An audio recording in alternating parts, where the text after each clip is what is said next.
इतिहास किसी व्यक्ति, समाज अथवा देश से संबंधित महत्वपूर्ण, विशिष्ट व सार्वजनिक क्षेत्र की घटनाओं, तथ्यों आदि का कालक्रमिक विवरण, क्रोनोलॉजिकल डिस्क्रिप्शन इतिहास कहलाता है।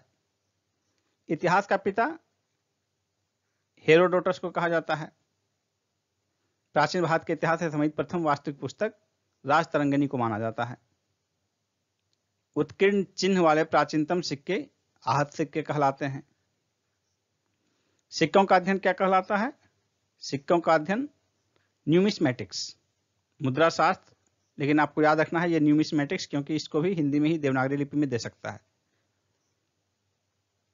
भारत में प्रागैतिहासिक खोज प्रारंभ करने का श्रेय किसे दिया जाता है? डॉक्टर प्राइमरोज को। भारतीय प्रागैतिहासिक अध्ययन से संबंधित प्री हिस्टोरिक इंडिया किसकी कृति है? प्री हिस्टोरिक इंडिया जो है ये कृति स्टुअर्ट पिगट की है। चीनी यात्रियों ने अपने यात्रा वृत्तांत में भारत के लिए किस शब्द का प्रयोग किया है? इंतु। उत्कीर्ण लेखों का अध्ययन क्या कहलाता है? अभिलेख शास्त्र, लेकिन आपको रखना है याद इपिग्राफी। इपिग्राफी उत्कीर्ण लेखों का अध्ययन कहलाता है इपिग्राफी।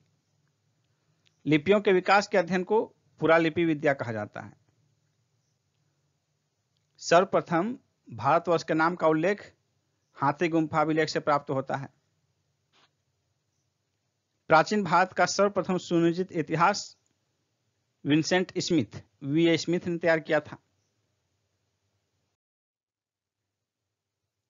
देखिए इतिहास का काल के अनुसार वर्गीकरण: प्रागैतिहासिक काल, आद्य ऐतिहासिक काल, ऐतिहासिक काल। अंग्रेजी में भी ध्यान रखिए, pre history, pre historic period, proto historic period और हिस्टोरिकल पीरियड। अब ये किसे कहा जाता है प्रागैतिहासिक काल? देखिए इसमें पुरातात्विक साक्ष्य अध्ययन का एकमात्र स्रोत होता है, क्योंकि इसका लिखित साक्ष्य उपलब्ध नहीं होता है। तीनों में अंतर समझने का प्रयास कीजिए। लिखित साक्ष्य उपलब्ध नहीं रहता है। इसका लिखित साक्ष्य तो उपलब्ध है किंतु पढ़ा नहीं गया है, अपठनीय है। इसका लिखित साक्ष्य उपलब्ध है और पढ़ा भी गया है, यानी कि इसका तो साक्ष्य ही नहीं है। इन दोनों का साक्ष्य है, इसका पढ़ा नहीं गया है, इसका पढ़ा गया है। यानी कि यहां पर जब साक्ष्य ही नहीं है तो सिर्फ पुरातात्विक स्रोत जो है वही हो जाएंगे इसके स्रोत। इसमें पुरातात्विक स्रोत ही, इसके भी स्रोत पुरातात्विक स्रोत होंगे, क्योंकि लिखित साक्ष्य तो है लेकिन पढ़ा नहीं गया है लिपि को। इसमें पुरातात्विक और साहित्यिक दोनों स्रोत इसके काम आएंगे, पुरातात्विक और साहित्यिक। तो अब फेज कौन सा माना जाता है? मानव की उत्पत्ति से लेकर 3000 ईस्वी तक का कार्य, 3000 ईस्वी पूर्व तक का कार्य प्रागैतिहासिक काल कहलाता है। अब 3000 ईस्वी पूर्व से 600 ईस्वी पूर्व तक का काल जो है प्रोटो हिस्टोरिक, आदि ऐतिहासिक काल, और 600 ईस्वी पूर्व से जो कि बौद्ध और जैन धर्म के उद्भव का समय है, उस समय से लेकर आगे तक का काल साहित्यिक स्रोत पढ़ा गया है तो ऐतिहासिक काल कहलाता है। प्राचीन भारतीय इतिहास को जानने के लिए जिन स्रोतों का प्रयोग किया गया था उनमें प्रमुख कौन है? धार्मिक ग्रंथ, ऐतिहासिक ग्रंथ, पुरातात्विक साक्ष्य, विदेशी विवरण। ब्राह्मी लिपि को सर्वप्रथम किसने पढ़ा था? जेम्स प्रिंसेप ने पढ़ा था 1837 ईस्वी में। भारत के प्राचीनतम ग्रंथ वेदों का संकलन करता किसे माना जाता है? महर्षि कृष्ण द्वैपायन व्यास, वेद व्यास को। पौराणिक मान्यता के अनुसार भारत के प्राचीनतम राजा वैवस्वत मनु थे। वायु पुराण का संबंध गुप्त वंश से है। वायु पुराण का संबंध गुप्त वंश से है। कौटिल्य के अर्थशास्त्र से मौर्य वंश के इतिहास की जानकारी प्राप्त होती है। जैन धर्म का प्रारंभिक इतिहास कल्पसूत्र से प्राप्त होता है। और देखिए एक पॉइंट है, भारतीय पुरातत्व सर्वेक्षण आर्कियोलॉजिकल सर्वे ऑफ इंडिया संस्कृति मंत्रालय के अंतर्गत एक संलग्न संगठन है। मत्स्य पुराण आंध्र सातवाहन वंश से संबंधित है। विष्णु पुराण मौर्य वंश से संबंधित है। खरोष्ठी लिपि को दाएं से बाएं की ओर लिखा जाता था, इस ओर से। अभी जो हम लिखते हैं इस ओर से चलते हैं, लेकिन खरोष्ठी लिपि दाएं से बाएं। नारद स्मृति का संबंध गुप्त वंश से है। नारद स्मृति से गुप्त वंश के बारे में जानकारी प्राप्त होती है। स्मृति ग्रंथों में सबसे प्राचीन और प्रमाणिक स्मृति ग्रंथ है मनुस्मृति। शुंग काल का मानक ग्रंथ मनुस्मृति को माना जाता है। स्त्री को पुरुष की अर्धांगिनी शतपथ ब्राह्मण ग्रंथ में माना गया है। स्त्री को पुरुष की अर्धांगिनी। महाभारत का सर्वप्रथम उल्लेख आश्वलायन गृह सूत्र में मिलता है। प्रारंभ में इसमें मात्र 8800 श्लोक यानी 8800 श्लोक थे और इसका नाम जय संहिता था। कुछ समय पश्चात यह बढ़कर 24,000 श्लोक हो गया और भारत नाम से प्रसिद्ध हुआ। अंत में 1 लाख श्लोक होने के कारण इसे सप्तसाहस्त्री संहिता या महाभारत कहा जाने लगा। यानी कि वर्तमान में पूछे कि महाभारत में कितने श्लोक हैं तो 1 लाख श्लोक है महाभारत में। पुरालेख विद्या से अभिप्राय है शिलालेखों का अध्ययन। पुरालेख विद्या। पुरावशेष का महानतम अन्वेषक डार्विन को माना जाता है। डार्विन की प्रसिद्ध रचना है द ओरिजिन ऑफ स्पीसीज।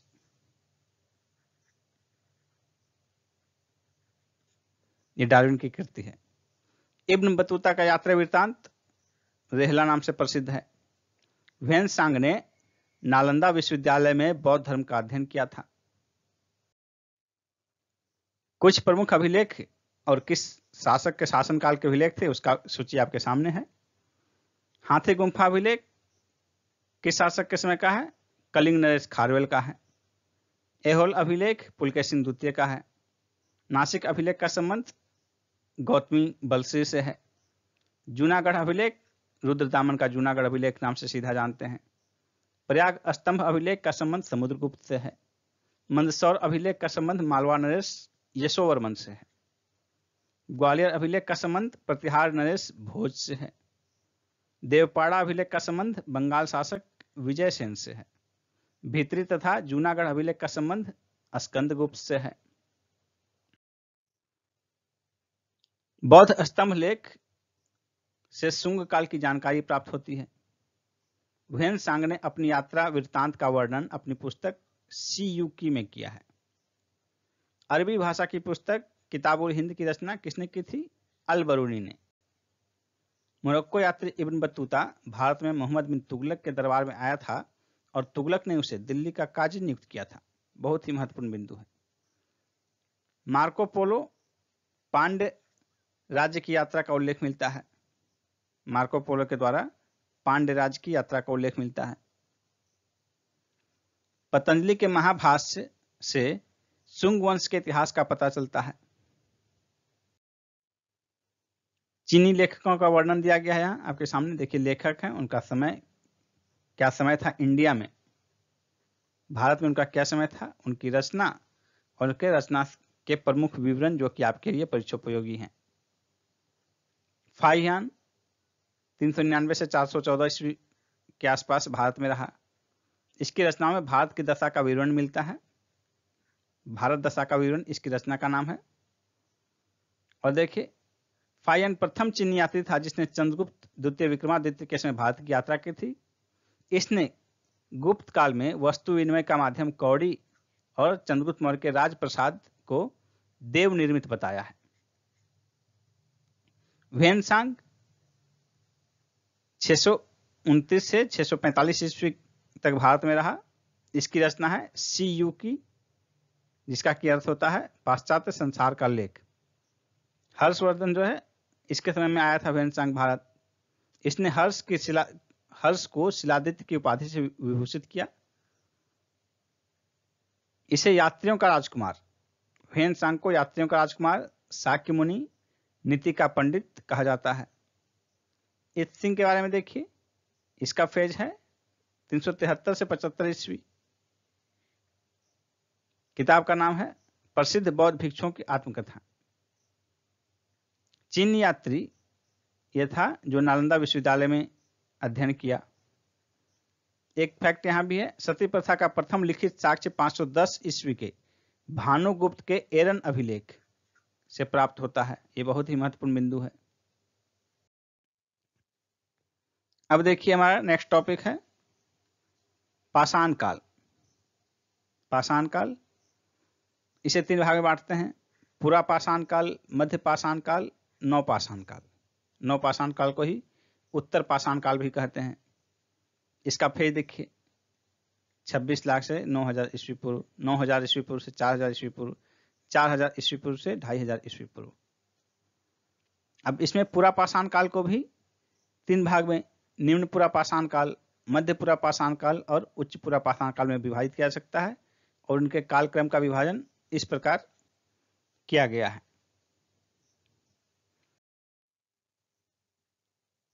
अब देखिए, इसमें पाषाण युगीन अनुसंधान प्रारंभ करने का श्रेय रॉबर्ट ब्रूस फुट को जाता है। मानव इतिहास का प्रारंभिक काल पूरा पाषाण काल कहलाता है। प्राचीन भारत के औजार और अस्त्र शस्त्र बनाने के लिए निवासी सर्वप्रथम पत्थर का प्रयोग करते थे। पाषाण काल जो है, पाषाण युगीन का मतलब वहां मुख्य पदार्थ है आपके पास पाषाण यानी कि पत्थर, तो पत्थर के ही हथियार हुए। प्राचीन भारतीय भौगोलिक मान्यता के अनुसार भारतवर्ष किस द्वीप का खंड था? जम्बू द्वीप का। आज भी संस्कृत में कई धर्म ग्रंथों में इसका उल्लेख है, जम्बू द्वीपे भारत खंडे। सर्वप्रथम मानव सदृश प्राणी जो होमो सेपियंस से प्रजातीय रूप से भिन्न था, उसे सामान्यतः पिथेकैंथ्रोपस के रूप में जाना जाता है। पिथेकैंथ्रोपस। भारत में मानव का सर्वप्रथम साक्ष्य हथनौरा से प्राप्त होता है। तो आपके लिए एग्जाम में ये तो नहीं आता है जनरली, लेकिन ये आता है किस नदी घाटी से, तो नर्मदा नदी घाटी से। ये बहुत ही महत्वपूर्ण क्वेश्चन हो जाता है, कई बार एग्जाम में, विभिन्न एग्जाम में पूछे जाते हैं। पाषाण संस्कृति से लेकर हड़प्पा काल तक के सांस्कृतिक अवशेष मेहरगढ़ से प्राप्त होते हैं। जुते हुए खेत का साक्ष्य कालीबंगा से प्राप्त होता है। जुते हुए खेत का साक्ष्य कालीबंगा से। बृहद पाषाण स्मारकों की पहचान मृतकों को दफनाने के स्थान के रूप में किया गया है। प्राचीनतम स्थायी जीवन का प्रमाण मेहरगढ़ से प्राप्त होता है। मनुष्य ने सर्वप्रथम तांबा धातु का प्रयोग किया था। प्रस्तर युग यानी कि पत्थर युग, स्टोन एज के लोगों के पास सर्वप्रथम घरेलू पशु कुत्ता था। मनुष्य ने सबसे पहले कुत्ते का पालन शुरू किया, यानी कि पालतू पशु सर्वप्रथम कुत्ता हुआ। उत्खनित प्रमाणों के अनुसार पशुपालन का प्रारंभ मध्य पाषाण काल से माना जाता है। मध्य पाषाण काल में पशुपालन के प्राचीनतम साक्ष्य आदमगढ़ से प्राप्त होते हैं। मानव द्वारा खाद्यान्नों की कृषि सर्वप्रथम नवपाषाण काल में की गई। पशुपालन तो मध्य पाषाण काल में और कृषि नवपाषाण काल में। मानव द्वारा प्रयोग में लाया गया सर्वप्रथम अनाज कौन था? जौ, बार्ली। चाकोलिथिक युग को ताम्रपाषाण युग के नाम से भी जाना जाता है। ताम्रपाषाण कालीन स्थल देखिए, स्थल का नाम दिया गया है, ये किस राज्य में अवस्थित है वो स्थल, और वहां से क्या क्या मुख्य साक्ष्य प्राप्त हुए हैं जो कि आपके लिए परीक्षा में उपयोगी हैं। तो ताम्रपाषाण कालीन अधिकांश सांस्कृतिक स्थल जो है, ऐतिहासिक स्थल, वो महाराष्ट्र से प्राप्त हुए हैं। देखिए आपके ये चारों महाराष्ट्र से हैं, इनाम गांव, दायमाबाद, नवदा टोली, नेवासा, और एक ताम्रवती जो है ये राजस्थान से मिला है।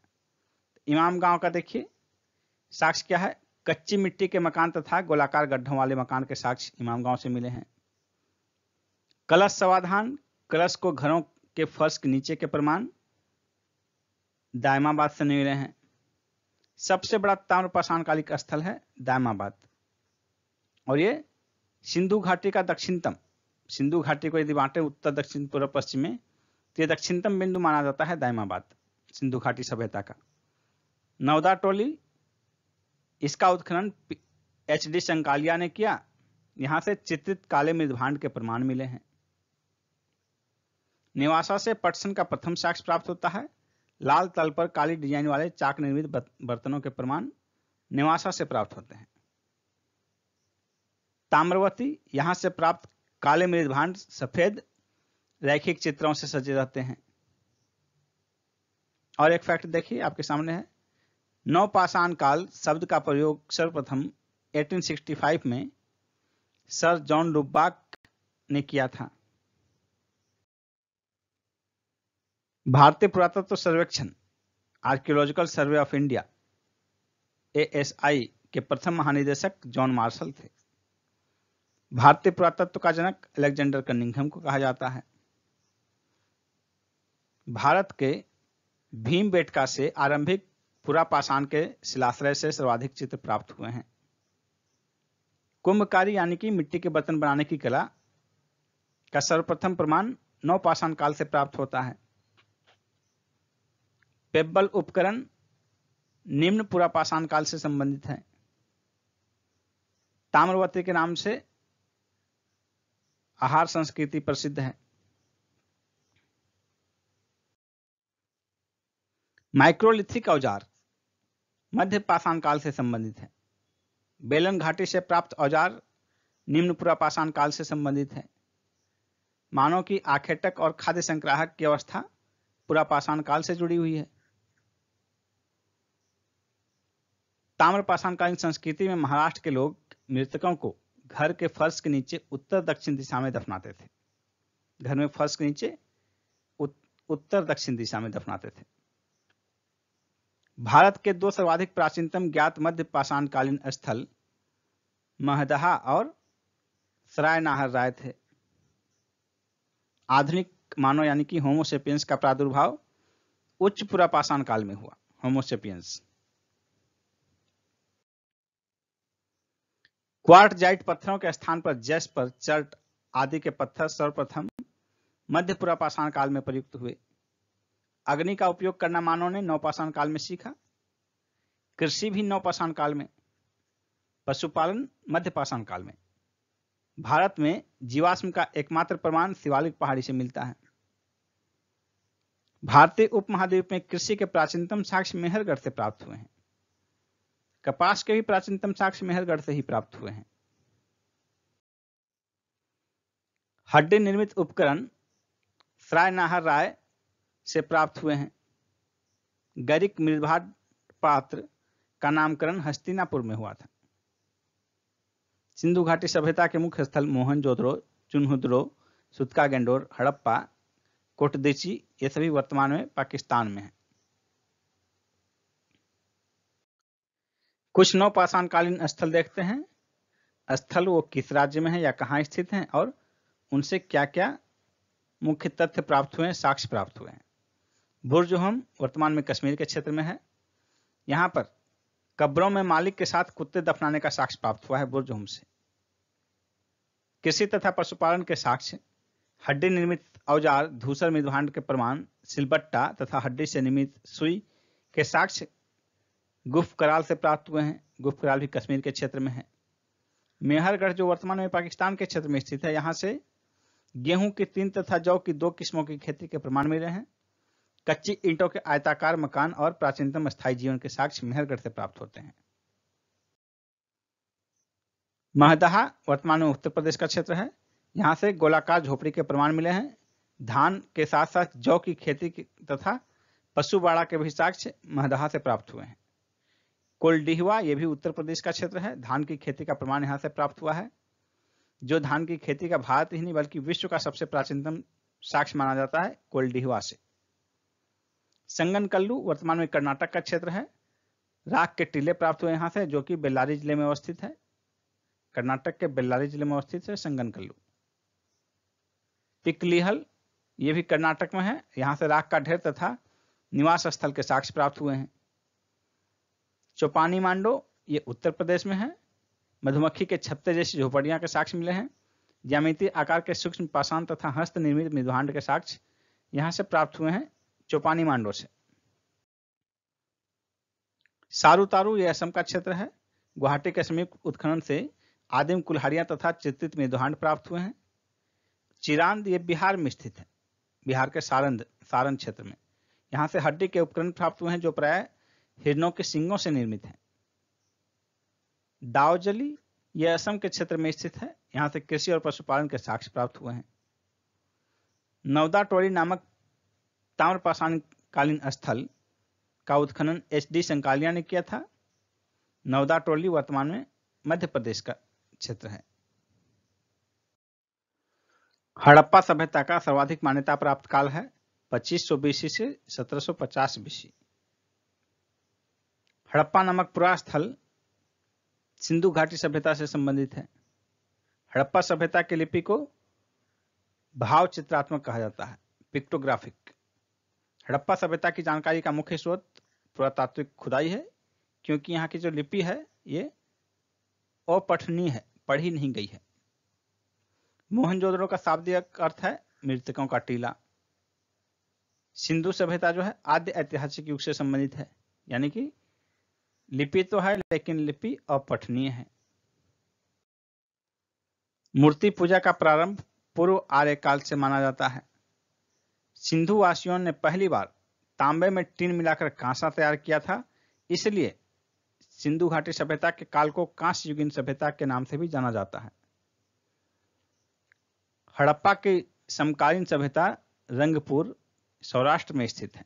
सौराष्ट्र जो है ये गुजरात का क्षेत्र है वर्तमान में।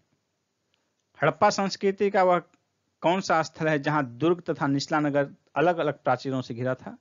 वो है कालीबंगन। मोहनजोदड़ो तथा हड़प्पा सभ्यता की पुरातात्विक खुदाई सर जॉन मार्शल के द्वारा की गई थी। हड़प्पा कालीन स्थलों से अभी तक लोहा की प्राप्ति का साक्ष्य नहीं हुआ है। किसी भी स्थल से लोहा की प्राप्ति का कोई साक्ष्य नहीं मिला है। सिंधु घाटी सभ्यता के लोग मातृ देवी की पूजा करते थे। उत्खनित प्रमाणों के अनुसार सिंधु घाटी सभ्यता का स्थल बनावली, जो कि हरियाणा में स्थित है, घग्गर तथा उसकी सहायक नदियों की घाटी में स्थित है। धौलावीरा नामक पुरातात्विक स्थल वर्तमान में गुजरात में है। इसके अतिरिक्त लोथल, जो कि बंदरगाह नगर था सिंधु घाटी सभ्यता का, यह भी गुजरात में स्थित है। हड़प्पा संस्कृति के संदर्भ में शैलकृत स्थापत्य के प्रमाण धौलावीरा से प्राप्त हुए हैं। हड़प्पा कालीन मुहरों का सर्वाधिक प्रचलित आकार वर्गाकार था। वर्गाकार यानी कि मतलब ये हो गया लंबाई चौड़ाई बराबर की स्थिति, वर्गाकार।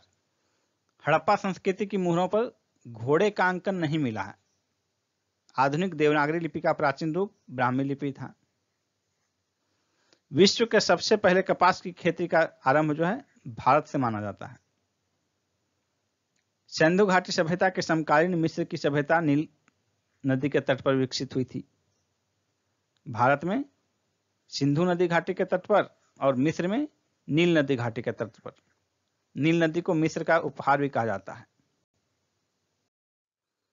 सिंधु घाटी सभ्यता से संबंधित वृषभ मुद्रा मोहनजोदड़ो से प्राप्त हुई है। मृण पट्टिका पर उत्कीर्ण सिंह युग देवता का मुहर कालीबंगन से प्राप्त हुआ है। लेखन कला की प्रणाली विकसित करने वाली प्रथम प्राचीन सभ्यता सुमेरियन सभ्यता थी। सिंधु घाटी सभ्यता गैर आर्य सभ्यता थी, क्योंकि यह नगरीय सभ्यता थी, जबकि आर्य मुख्यतः कृषि पर आश्रित थे।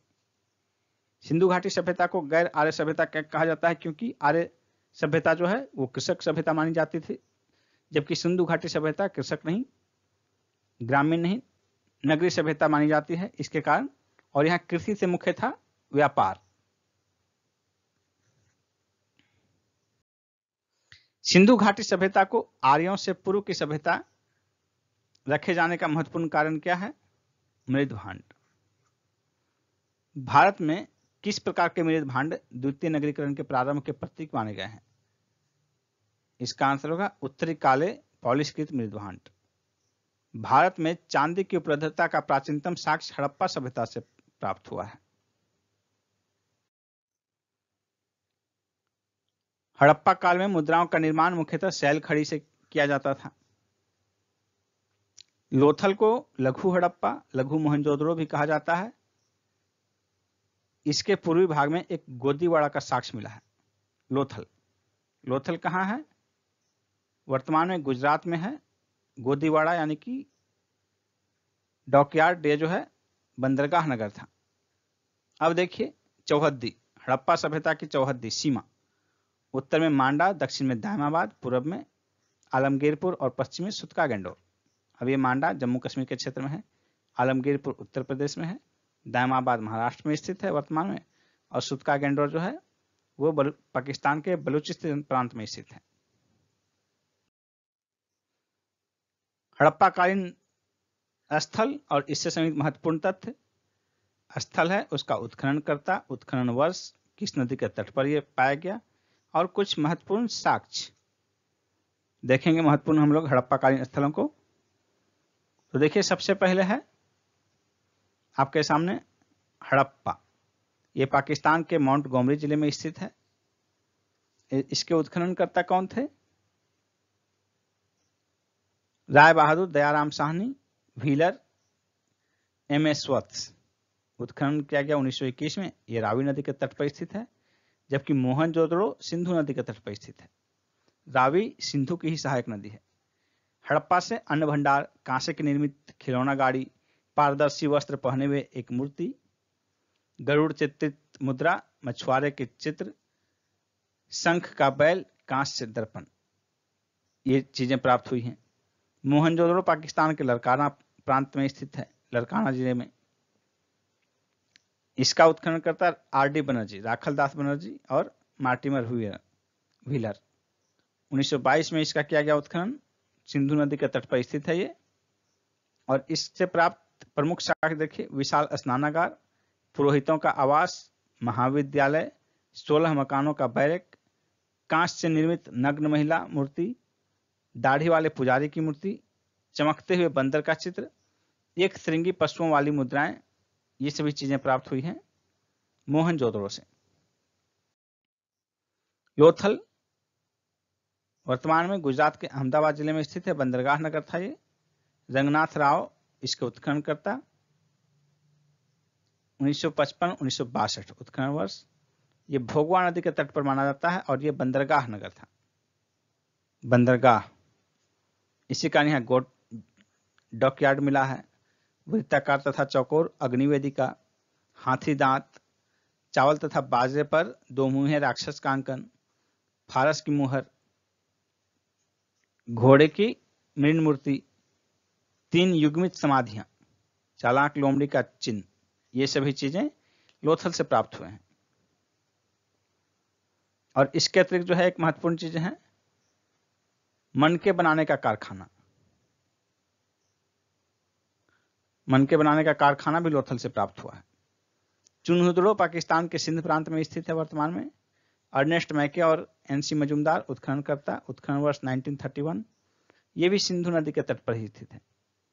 यहां से भी मनके बनाने का कारखाना प्राप्त हुआ है। लिपस्टिक के साक्ष्य प्राप्त हुए हैं, बिल्ली का पीछा करते हुए कुत्ते का साक्ष्य, कांस्य गाड़ी, वक्राकार ईंट, कंघा, 3 घड़ियाल तथा 2 मछली के अंकन वाली मुद्रा, काजल, पाउडर, लिपस्टिक, ये सभी चीजें चुनहुदड़ो से प्राप्त हुए हैं। चुनहुदड़ो।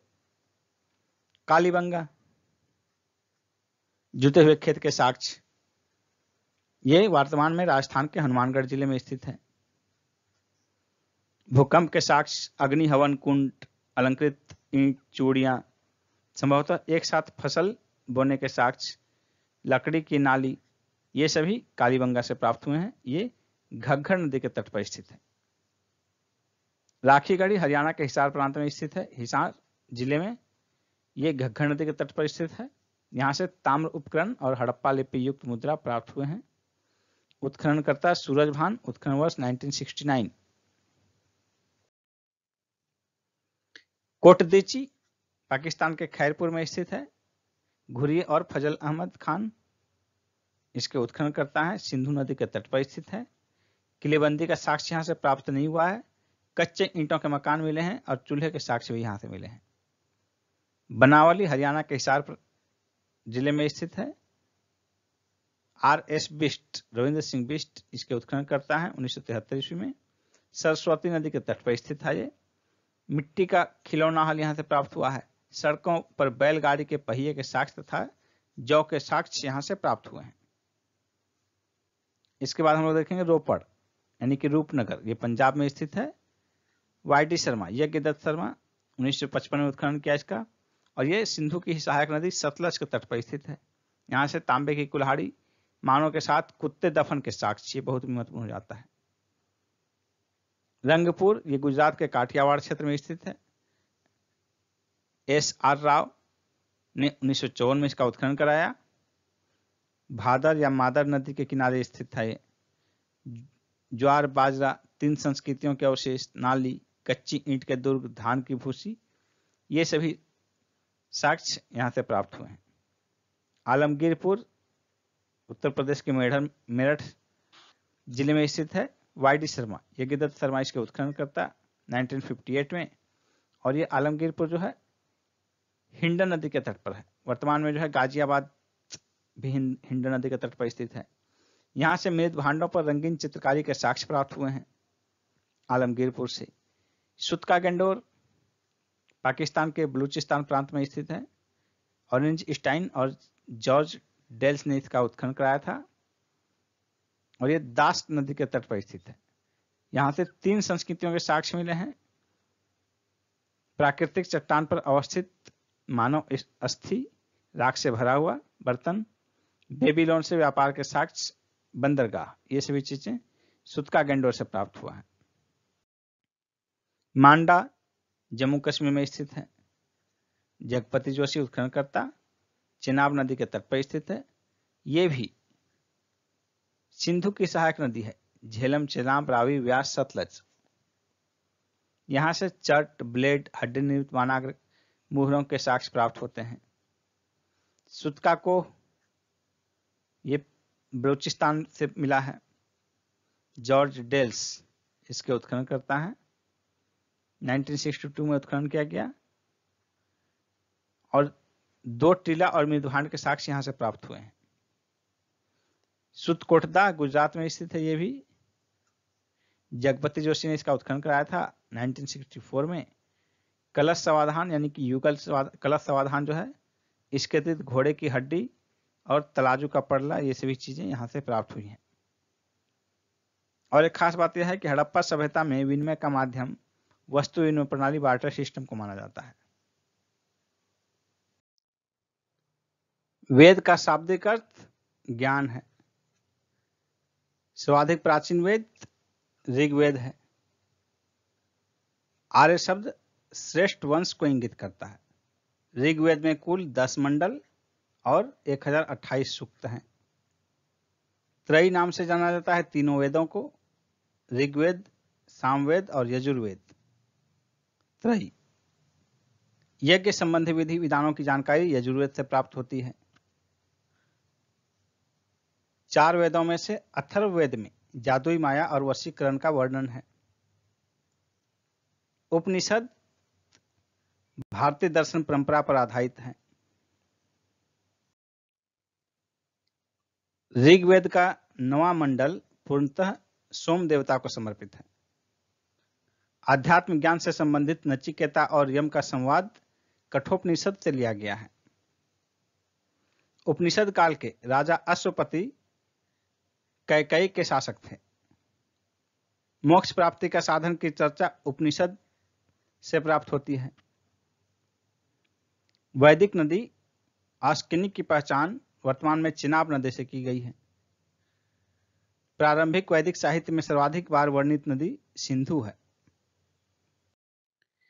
वैदिक काल में प्रयुक्त प्रमुख शब्द, उसका आधुनिक नाम और उसमें क्या नाम था।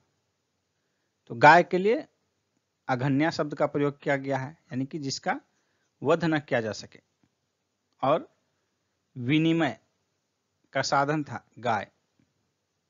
राजा के लिए गोपा शब्द का प्रयोग हुआ है। अतिथि गोहंता या गोहन। धनी व्यक्ति को गोमत कहा गया है। युद्ध के लिए गविष्ठ या गेसु या गम्य, इन शब्दों का इस्तेमाल किया गया है। पुत्री को दुहिता कहा गया है। अनाज को धान्य, धान्य शब्द आज भी इस्तेमाल होता है अनाज के लिए। मरुस्थल शब्द के लिए जो है धनु का इस्तेमाल हुआ है, धनु। उपजाऊ भूमि को उर्वरा। पशुचारण योग्य भूमि खिल्ली। हल से बनी नालियां के लिए सीता शब्द का प्रयोग हुआ है। सामवेद ऋग्वेद पर आधारित संगीतमय ऋचाओं का संकलन है।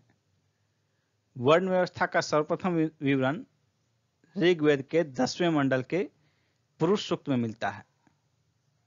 पुरुष सूक्त में मिलता है। पूर्व वैदिक काल में सभा और समिति को राजा पर नियंत्रण होता था। वैदिक देवताओं का पुरोहित बृहस्पति को माना जाता है। ऋग्वैदिक काल में निष्क शब्द का प्रयोग सिक्के के लिए किया जाता था। ऋग्वैदिक काल में निष्क शब्द का प्रयोग आभूषण के लिए किया जाता था, लेकिन बाद के काल में उसका प्रयोग सिक्के के लिए किया जाने लगा। पुरुष मेध प्रथा का उल्लेख सर्वप्रथम शतपथ ब्राह्मण में मिलता है।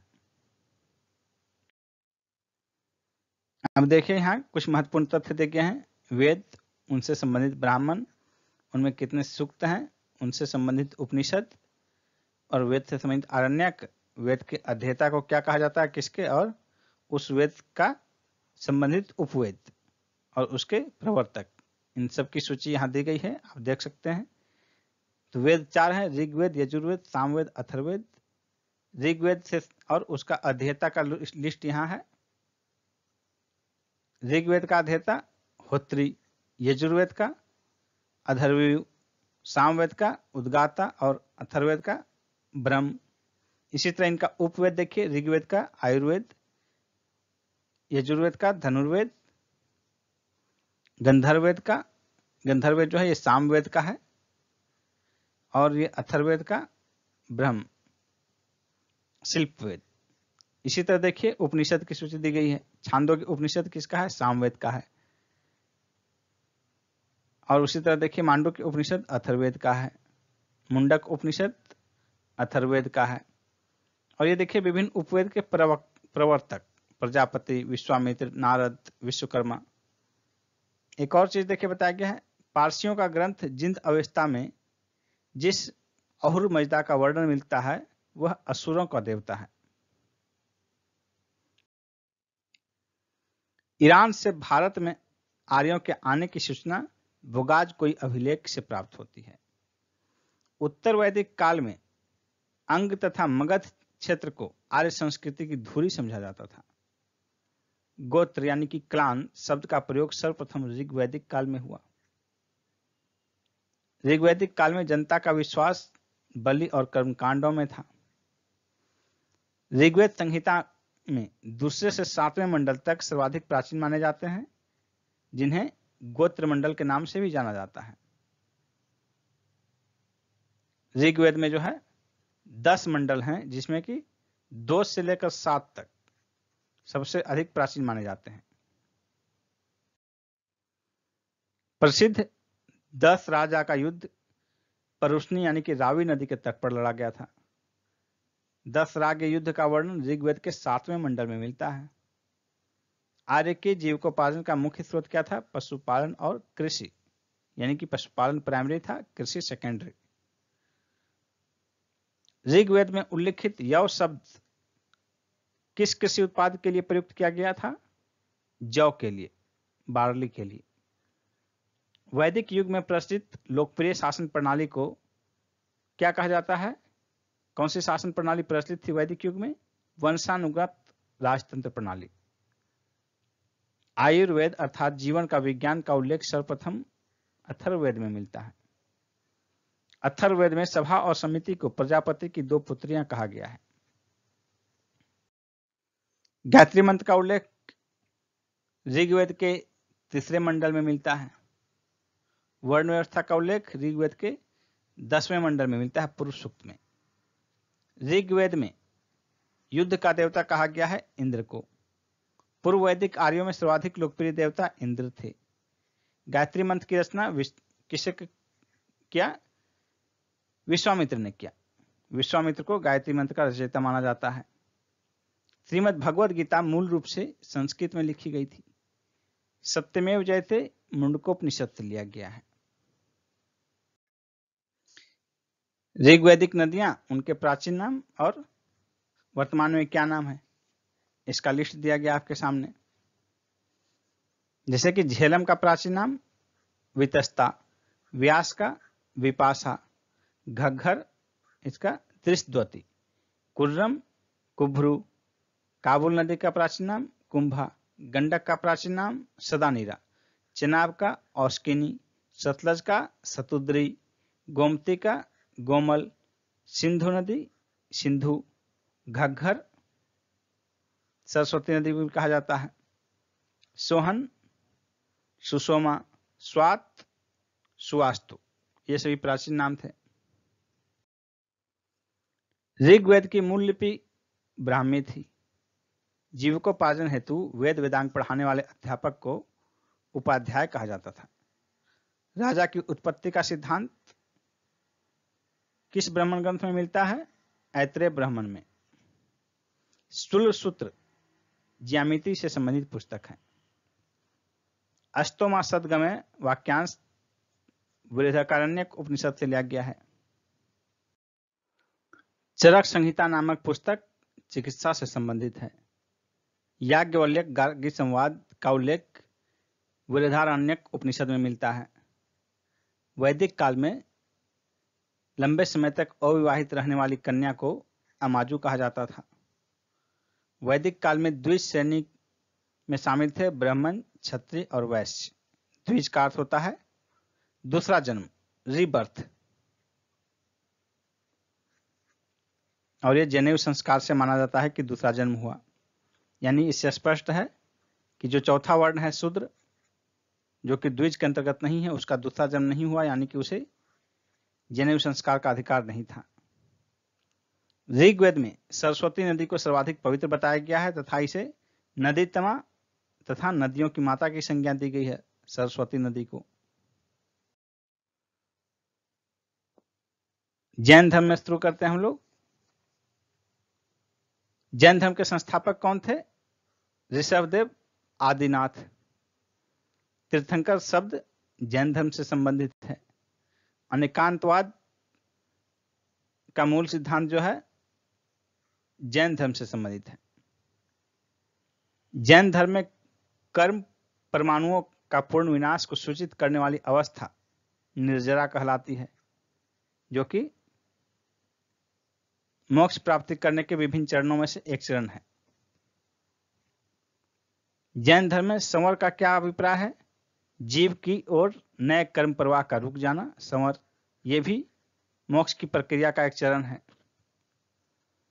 गंग वंश के राजा राजमल चतुर्थ के मंत्री और सेनापति चामुंडा राय ने 974 ईस्वी में श्रवण बेलगोला के पास एक जिन मूर्ति का निर्माण करवाया था, जो बाहुबली गोमतेश्वर की मूर्ति कहलाती है। यहां पर 12 वर्ष के अंतराल पर मनाया जाने वाला उत्सव महामस्तकाभिषेक के नाम से जाना जाता है। त्रिरत्न सिद्धांत जो है, त्रिरत्न जैन धर्म से संबंधित है। वो तीन रत्न कौन कौन से हैं? सम्यक दर्शन, सम्यक आचरण और सम्यक ज्ञान। आजीवक संप्रदाय के संस्थापक मोखली गोसाल थे। अनुव्रत सिद्धांत का संबंध जैन धर्म से है। यापनीय जैन धर्म का संप्रदाय था। प्रारंभिक जैन साहित्य अर्धमागही भाषा में लिखे गए। पार्श्वनाथ से संबद्ध होने के कारण समेध शिखर जैन सिद्ध क्षेत्र माना जाता है। जैन संप्रदाय का प्रथम विभाजन के पश्चात निर्मित श्वेतांबर संप्रदाय के संस्थापक स्थूलभद्र थे। विभिन्न जैन संगीति देखिए। प्रथम जैन संगीति जो पाटलिपुत्र में हुआ, उसमें अंतिम रूप से श्वेतांबर आगम का संपादन हुआ। प्रथम जैन संगीति देखिए 300 ईस्वी पूर्व में पाटलिपुत्र में हुआ स्थूलभद्र के नेतृत्व में। और द्वितीय संगति जो है 512 ईस्वी में वल्लभी गुजरात में है और इसके अध्यक्ष थे क्षमा श्रवण। जैन तीर्थंकरों का क्रम का में अंतिम जो है महावीर स्वामी थे। अंतिम का मतलब 24वें। महावीर स्वामी जैन धर्म के अंतिम और 24वें तीर्थंकर थे, जिनका जन्म 540 ईस्वी पूर्व में वैशाली के कुंड ग्राम के निकट हुआ था और ये बिहार में स्थित है। इनके पिता सिद्धार्थ वज्जी संघ के ज्ञात्रिक कुल के प्रधान थे, ज्ञात्रिक क्षत्रिय कुल के, कुंड ग्राम। माता त्रिशला जो है ये लिच्छवी नरेश चेटक की बहन थी। महावीर के बचपन का नाम था वर्धमान। महावीर की पत्नी का नाम था यशोदा। ये कुंडीय गोत्र के राजा समरवती की कन्या थी। महावीर की पुत्री का नाम था प्रियदर्शना या अन्नोजना भी कहा जाता है, अन्नोजा। महावीर की प्रमुख उपाधि केवलिन, कैवल्य सर्वोच्च ज्ञान प्राप्ति होने वाला व्यक्ति। जिन भी कहा जाता है जिसका अर्थ है विजेता। निर्ग्रंथ भी कहा जाता है जिसका अर्थ है बंधन रहित। और अरहत भी कहा जाता है जिसका अर्थ है पूज्य। निर्वाण प्राप्ति देखिए, महावीर स्वामी को पावापुरी राजगिरी में हुआ। 72 वर्ष की अवस्था में 468 ईस्वी में शस्तिपाल के यहाँ, जो कि मल्ल गणराज का प्रधान का शासित क्षेत्र था, शस्तिपाल। स्यादवाद सिद्धांत जैन धर्म से संबंधित है, जिसमें कहा जाता है कि कोई भी विचार पूर्ण नहीं है, इसलिए सभी विचार के आगे स्याद यानी कि शायद शब्द लगाने का निर्देश दिया गया है कि शायद ये ऐसा है या शायद ये ऐसा नहीं है। इससे उसकी सत्यता बनी रहती है। और इसी से जुड़ा हुआ है सप्तभंगी नय। सप्तभंगी नय ये भी जो है जैन धर्म का ही है विचार। उत्तर प्रदेश में स्थित कौशाम्बी बौद्ध और जैन धर्मों का दोनों का प्रसिद्ध तीर्थ स्थल है। 16 महाजनपदों का उल्लेख जैन ग्रंथ भगवती सूत्र में मिलता है। बराबर की गुफाओं को निर्मित इसलिए किया गया था ताकि आजीविकों के वास के लिए। पार्श्वनाथ द्वारा प्रतिपादित 4 महाव्रतों में महावीर स्वामी ने 5वां जोड़ा ब्रह्मचर्य। 4 महाव्रत क्या थे? अहिंसा, सत्य, अस्तेय, अपरिग्रह। ये 4 थे, जिसमें ब्रह्मचर्य 5वां जो है ये महावीर स्वामी ने जोड़ा। और इसके बाद ये कहा जाने लगा पंच महाव्रत। जैन ग्रंथ कल्पसूत्र के रचयिता थे भद्रबाहु। जैन मूर्ति पूजा का प्राचीनतम प्रमाणिक अभिलेख हाथी गुम्फा अभिलेख से प्राप्त होता है। जैन संप्रदाय के विभाजन के बाद स्थूल भद्र के अनुयायी श्वेतांबर कहलाए, जबकि भद्रबाहु के अनुयायी दिगंबर कहलाए। हम लोग बौद्ध धर्म के अंतर्गत देखते हैं महाबुद्ध की शिक्षाएं सर्वप्रथम त्रिपिटक के रूप में संकलित की गई। महाभिनिष्क्रमण का तात्पर्य है बुद्ध का गृह त्याग। बुद्ध के गृह त्याग की घटना को महाभिनिष्क्रमण कहा जाता है। बुद्ध को ईश्वर के रूप में पूजने वाले बौद्ध संप्रदाय महायान थे। द्वितीय बौद्ध संगति में बौद्ध संघ स्थविरवादी और महासंघिक 2 भागों में विभाजित हो गया। बौद्ध मत में उपसंपदा पद का तात्पर्य है बौद्ध भिक्षु के धर्म परिवर्तन की अंतिम अवस्था। भगवान बुद्ध उदयन के शासनकाल में कौशाम्बी आए थे। बौद्ध धर्म में शून्यवाद तथा विज्ञानवाद जैसी दार्शनिक पद्धतियों का उदय हुआ, जिसका प्रभाव शंकराचार्य के दर्शन पर भी पड़ा। इसी कारण शंकराचार्य को प्रच्छन्न बौद्ध की उपमा दी जाती है। यानी कि शून्यवाद और विज्ञानवाद का संबंध बौद्ध धर्म से है। बौद्ध धर्म में 4 आर्य सत्य बताए गए हैं: दुख, दुख समुदाय, दुख निरोध गामिनी प्रतिपदा। सीधे सीधे इसके अर्थों में कहा जाए तो पहला है दुख है, दूसरा है दुख का कारण है, तीसरा है दुख का निवारण भी है, और चौथा है दुख के निवारण का मार्ग यानी उपाय। यह है बौद्ध धर्म का 4 आर्य सत्य। बौद्धों की रामायण के नाम से प्रसिद्ध बुद्ध चरित्र की रचना अश्वघोष ने की थी। अशोक के रुमिनदेई स्तंभ अभिलेख में इस परंपरा की पुष्टि होती है कि गौतम बुद्ध का जन्म लुम्बिनी में हुआ था। बौद्ध धर्म के महायान तथा हीनयान संप्रदायों में सर्वाधिक मौलिक अंतर है देवी देवताओं की पूजा। बुद्ध की सर्वाधिक मूर्तियों का निर्माण गांधार शैली में हुआ था, जबकि संभवतः बुद्ध की प्रथम प्रतिमा मथुरा कला शैली में बनाई गई थी। भारतीय कला में बुद्ध के जीवन की किस घटना का चित्रण मृग सहित चित्र में दिखाया गया है? इसका आंसर होगा प्रथम उपदेश। बोध गया के महाबोधि मंदिर का संबंध गौतम बुद्ध के जीवन की जिस महत्वपूर्ण घटना से है वह है उनकी ज्ञान प्राप्ति, बोधि। बुद्ध का उपदेश जो है आचरण की शुद्धता और पवित्रता से संबंधित है। अब महात्मा बुद्ध से संबंधित देखिए कुछ महत्वपूर्ण जानकारी। महात्मा बुद्ध का जन्म हुआ था 563 ईस्वी पूर्व में, लुम्बिनी वन में हुआ था, जो कि कपिलवस्तु में, वर्तमान ये क्षेत्र नेपाल में है। इनके पिता का नाम शुद्धोधन था, जो कि शाक्यों के राज्य कपिलवस्तु के शासक थे। इनकी माता महामाया देवी कोलिया गणराज्य की पुत्री थी। इनके बचपन का नाम सिद्धार्थ था और इनका गोत्र गौतम। इनका पालन पोषण इनकी विमाता, जो कि इनकी मौसी भी थी, प्रजापति गौतमी, इन्होंने किया था, क्योंकि इनके बचपन में ही इनकी माता की मृत्यु हो गई थी। इनकी पत्नी का नाम यशोधरा था, जो कि कोलिया गणराज्य की राजकुमारी थी। इनके पुत्र का नाम राहुल, सारथी का नाम चन्ना और घोड़ा का नाम कंथक था। इनका ज्ञान प्राप्ति स्थल गया, जो कि वर्तमान में बोध गया क्षेत्र है, वह निरंजना नदी के तट पर स्थित था। वर्तमान में इसका नाम क्या है? निरंजना नदी का नाम फल्गु। ज्ञान प्राप्ति से संबंधित घटना को संबोधि कहा गया है।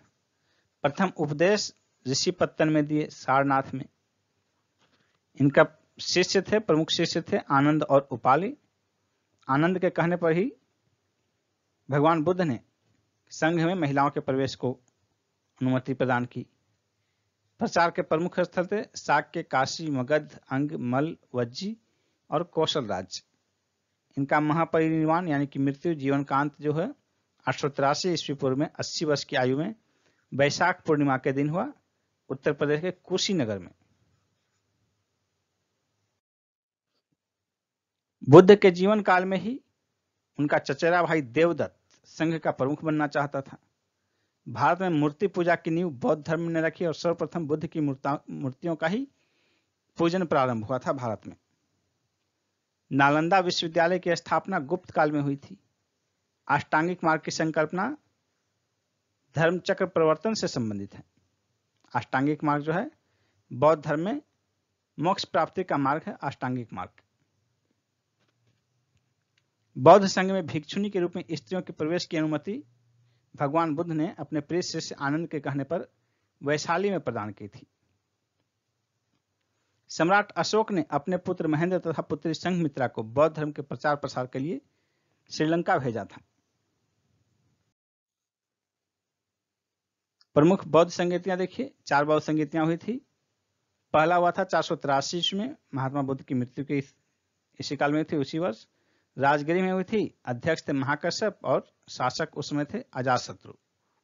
द्वितीय के समय में शासक थे कालाशोक, तीसरे से अशोक के समय में हुआ, चौथा कनिष्क के समय में हुआ। कनिष्क के समय वासुमित्र थे इसके अध्यक्ष, तृतीय के थे मोगलीपुत्र तीस, द्वितीय के थे सावकमीर। पहला हुआ था राजगिरी में, दूसरा वैशाली, तीसरा पाटलिपुत्र और चौथा कुंडलवन में हुआ था। पहला 483 ईस्वी पूर्व में हुआ था, दूसरा 383 ईस्वी पूर्व में, तीसरा 250 ईस्वी पूर्व में और चौथा 98 ईस्वी में, 98 ईस्वी में। नागार्जुन बौद्ध धर्म के माध्यमिक संप्रदाय के अनुयायी थे। विश्व का सबसे ऊंचा विश्व शांति स्तूप बिहार के राजगीर में स्थित है। बुद्ध की 80 फुट ऊंची प्रतिमा जो बोध गया में स्थित है, जापानियों के द्वारा निर्मित है।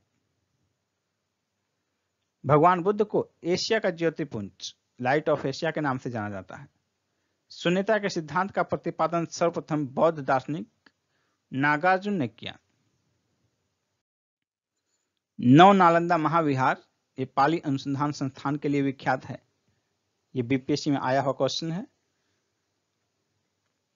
बौद्ध तथा जैन दोनों ही धर्म कर्म तथा पुनर्जन्म के सिद्धांत में विश्वास करते हैं। गौतम बुद्ध को एक देवता का स्थान कनिष्क के शासनकाल में प्राप्त हुआ। बुद्ध की खड़ी प्रतिमा जो है कुषाण काल में बनाई गई। प्रथम शताब्दी ईस्वी में भारतीय बौद्ध भिक्षुक नागार्जुन को चीन भेजा गया था। त्रिपिटक का देखिए विवरण। 3 पिटक हैं जिन्हें त्रिपिटक कहता है। सुत्त पिटक, विनय पिटक, अभिधम पिटक। स्वरूप क्या है? ये पिटकों में सबसे बड़ा है। सुत्त पिटक, विनय पिटक सबसे छोटा है और अभिधम पिटक दोनों के बीच में स्थित है। सुत्त पिटक बुद्ध के उपदेशों तथा संवादों का संकलन है। विनय पिटक में बौद्ध संघ के आचार विचार तथा नियम निषेध का संकलन किया गया है। अभिधम्म पिटक में बुद्ध के आध्यात्मिक तथा दार्शनिक विचारों का संकलन किया गया है। बुद्ध के जीवन पर जिन 4 दृश्यों का सर्वाधिक प्रभाव पड़ा वे 4 दृश्य थे: वृद्ध व्यक्ति, बीमार व्यक्ति, मृतक और प्रसन्नचित्त सन्यासी। मगध के राजा बिंबिसार ने बुद्ध के निवास के लिए वेलुवन नामक महाविहार बनवाया था। बौद्ध संघ में प्रवेश करने वाली प्रथम महिला बुद्ध की विमाता प्रजापति गौतमी थी। बुद्ध ने अपने जीवन की अंतिम वर्षा ऋतु वैशाली में व्यतीत की थी। संसार अस्थिर और क्षणिक है, यह मान्यता बौद्ध धर्म से संबंधित है और इसी से संबंधित उनका दार्शनिक सिद्धांत है क्षणिकवाद। और क्षणिकवाद के समर्थन में वो दीप शिखा और नदी की धारा का उदाहरण देते हैं। बुद्ध के जीवन की घटनाएं और उनके प्रतीक चिन्ह, उसका विवरण देखिए आपके सामने है। गर्भ, हाथी प्रतीक है गर्भ का, कमल प्रतीक है जन्म का, पद्म चिन्ह प्रतीक है उनके निर्वाण का, चक्र है प्रथम प्रवचन का, बोधि वृक्ष है ज्ञान प्राप्ति का, सांड है उनके यौवन का प्रतीक, शेर है समृद्धि का प्रतीक, स्तूप है उनकी मृत्यु का प्रतीक, घोड़ा है गृह त्याग का प्रतीक। गांधार कला में बुद्ध को प्रतिबिंबित किया गया है ग्रीक रोमन शैली में। उपोषण का आचरण कौन करते थे? बौद्ध भिक्षु। महायान बौद्ध धर्म में बोधिसत्व अवलोकितेश्वर को पद्मपाणि के नाम से भी जाना जाता है। भारत का सबसे बड़ा बौद्ध मठ सिक्किम में स्थित है। बौद्ध शब्दावली में धर्मचक्र प्रवर्तन से तात्पर्य है बुद्ध का प्रथम उपदेश। वज्रयान बौद्ध धर्म में बुद्ध की संगिनी को कहा गया था, तारा को।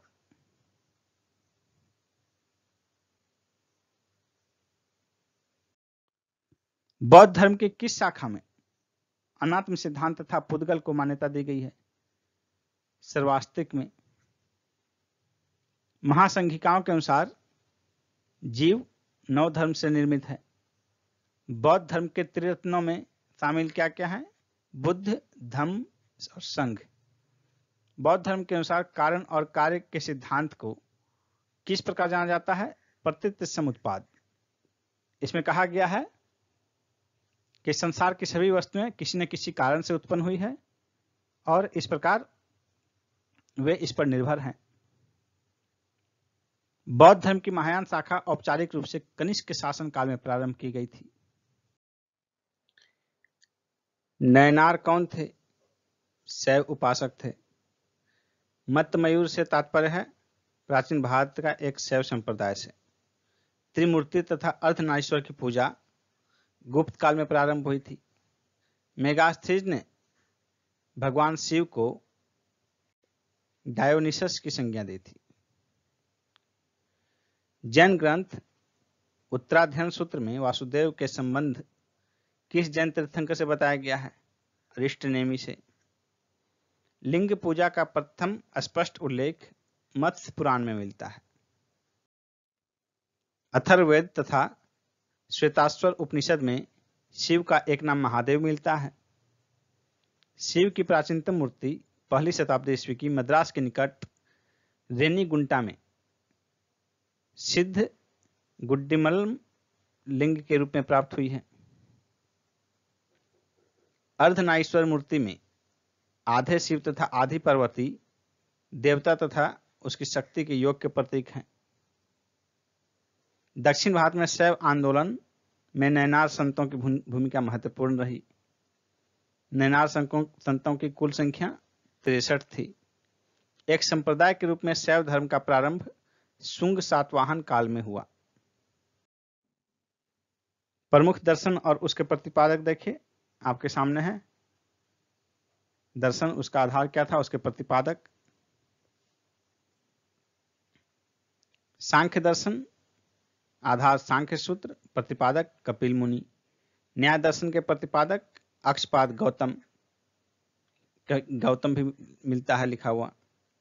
योग दर्शन के प्रतिपादक पतंजलि। इसका आधार ग्रंथ योग सूत्र। वैशेषिक दर्शन का महर्षि कनाद या उलूक भी कहा जाता है। मीमांसा जैमिनी, वेदांत के प्रतिपादक बादरायन। इसका आधार ग्रंथ देखिए, सांख्य का सांख्य सूत्र, न्याय का न्याय सूत्र, योग का योग सूत्र, वैशेषिक का वैशेषिक सूत्र, मीमांसा का पूर्व मीमांसा सूत्र और वेदांत का ब्रह्म सूत्र। विभिन्न संप्रदाय और उसके संस्थापक की सूची है आपके सामने। आजीवक संप्रदाय के संस्थापक मौखलिक पुत्र गोसाल, घोर अक्रियावादी संप्रदाय के पूर्ण कश्यप, यादृच्छावाद के आचार्य अजित, केश काम्बलिन, भौतिकवादी के पकुद कचायन और निश्चयवादी के संजय वैठलीपुत्र। भागवत धर्म का प्रवर्तक कृष्ण को माना जाता है। छांदोग्य उपनिषद में सर्वप्रथम देवकी के पुत्र कृष्ण का वर्णन किया गया है। भगवत संप्रदाय के विकास का श्रेय गुप्त शासकों को दिया जाता है। हेलियोडोरस तक्षशिला का निवासी था तथा उसने बेसनगर अभिलेख से वासुदेव के संबंध में वर्णन किया है।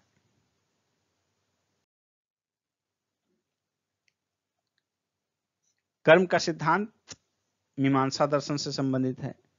अवतारवाद का सर्वप्रथम उल्लेख श्रीमद् भगवद गीता में मिलता है। भगवद गीता में मोक्ष के साधन के रूप में धर्म, कर्म और भक्ति तीनों को समान महत्व दिया गया है। नैमिषारण्य उत्तर प्रदेश के सीतापुर जनपद में है। वह स्थान था जहां 60,000 ऋषि मुनियों की एक सभा में संपूर्ण महाभारत कथा का वाचन किया गया था। भागवत संप्रदायों में भक्ति के 9 रूपों की चर्चा की गई है। इसे नवधा भक्ति की संज्ञा दी जाती है। 9 प्रकार की भक्ति। मेगास्थनीज ने कृष्ण के किस नाम का उल्लेख किया है? हेराक्लीज। दक्षिण भारत में वैष्णव मत का विस्तार अलवार संतों ने किया। अलवार संतों की संख्या 12 मानी जाती है। इन संतों में अंडाल नामक महिला संत का भी उल्लेख है, जिसे दक्षिण की मीरा कहा जाता है। गुप्त शासक चंद्रगुप्त द्वितीय ने विक्रमादित्य, विक्रमांक, परम भागवत आदि उपाधियां धारण की थी। 6ठी शताब्दी ईस्वी पूर्व की राजनीतिक दशा में देखिए, प्रथम मगध साम्राज्य का उत्कर्ष ईसा पूर्व 6ठी शताब्दी में हुआ था। मगध साम्राज्य का वास्तविक संस्थापक बिंबिसार था, लगभग 445 से 449 ईस्वी पूर्व में। गोदावरी नदी के तट पर स्थित महाजनपद अस्मक या अस्सक था। दक्षिण भारत में स्थित यह एकमात्र महाजनपद था। नंद वंश के पश्चात मगध पर मौर्य वंश का शासन हुआ। पाटलिपुत्र को उदयन ने सर्वप्रथम अपनी राजधानी बनाया। उदयन वासवदत्ता की कहानी का संबंध उज्जैन से है। सिकंदर के आक्रमण के समय उत्तर भारत में नंद वंशीय शासक घनानंद का शासन था। कहीं कहीं धनानंद भी मिलता है, धनानंद या घनानंद। गौतम बुद्ध के समय का प्रसिद्ध वैद्य जीवक को बिंबिसार ने अपने दरबार में स्थान प्रदान किया था। प्राचीन स्थान श्रावस्ती का नगर विन्यास अर्धचंद्राकार था। मगध के शासक अजातशत्रु ने राज्यारोहण के लिए अपने पिता की हत्या की और स्वयं भी अपने पुत्र द्वारा मारा गया। सिकंदर तथा पोरस की सेनाओं के मध्य झेलम नदी के तट पर युद्ध हुआ था। इस झेलम का प्राचीन नाम वितस्ता है, इसलिए इसे वितस्ता का युद्ध भी कहा जाता है, हाइडेस्पिज का युद्ध भी कहा जाता है। महापद्मनंद को परशुराम का दूसरा अवतार कहा जाता है। महापद्मनंद को परशुराम का दूसरा अवतार कहा जाता है। 16 महाजनपदों की सूची आपके सामने है। महाजनपद और उसकी राजधानियों का विवरण देखिए। राजधानी वर्तमान में किस क्षेत्र में है वो भी आपको पता चल जाएगा। अंग महाजनपद, इसकी राजधानी थी चंपा। प्राचीन नाम मालिनी, ये वर्तमान में मुंगेर का क्षेत्र है, भागलपुर का क्षेत्र है। अंग जो है और मुंगेर की अपेक्षा इसे भागलपुर प्रेफर करेंगे। भागलपुर में जो है भागलपुर से सटा हुआ नाथनगर है, नाथनगर में ही एक चंपानगर अभी भी जगह है वर्तमान में। मगध की राजधानी गिरिव्रज राजगृह। मल्ल की राजधानी कुशीनारा या पावापुरी, ये उत्तर प्रदेश के गोरखपुर जिले के देवरिया में स्थित है। काशी ये वाराणसी का क्षेत्र है। कौशल श्रावस्ती या अयोध्या का क्षेत्र है। पांचाल, इसकी दो राजधानियां थी, उत्तरी पांचाल की अहिच्छत्र और दक्षिणी पांचाल की काम्पिल्य।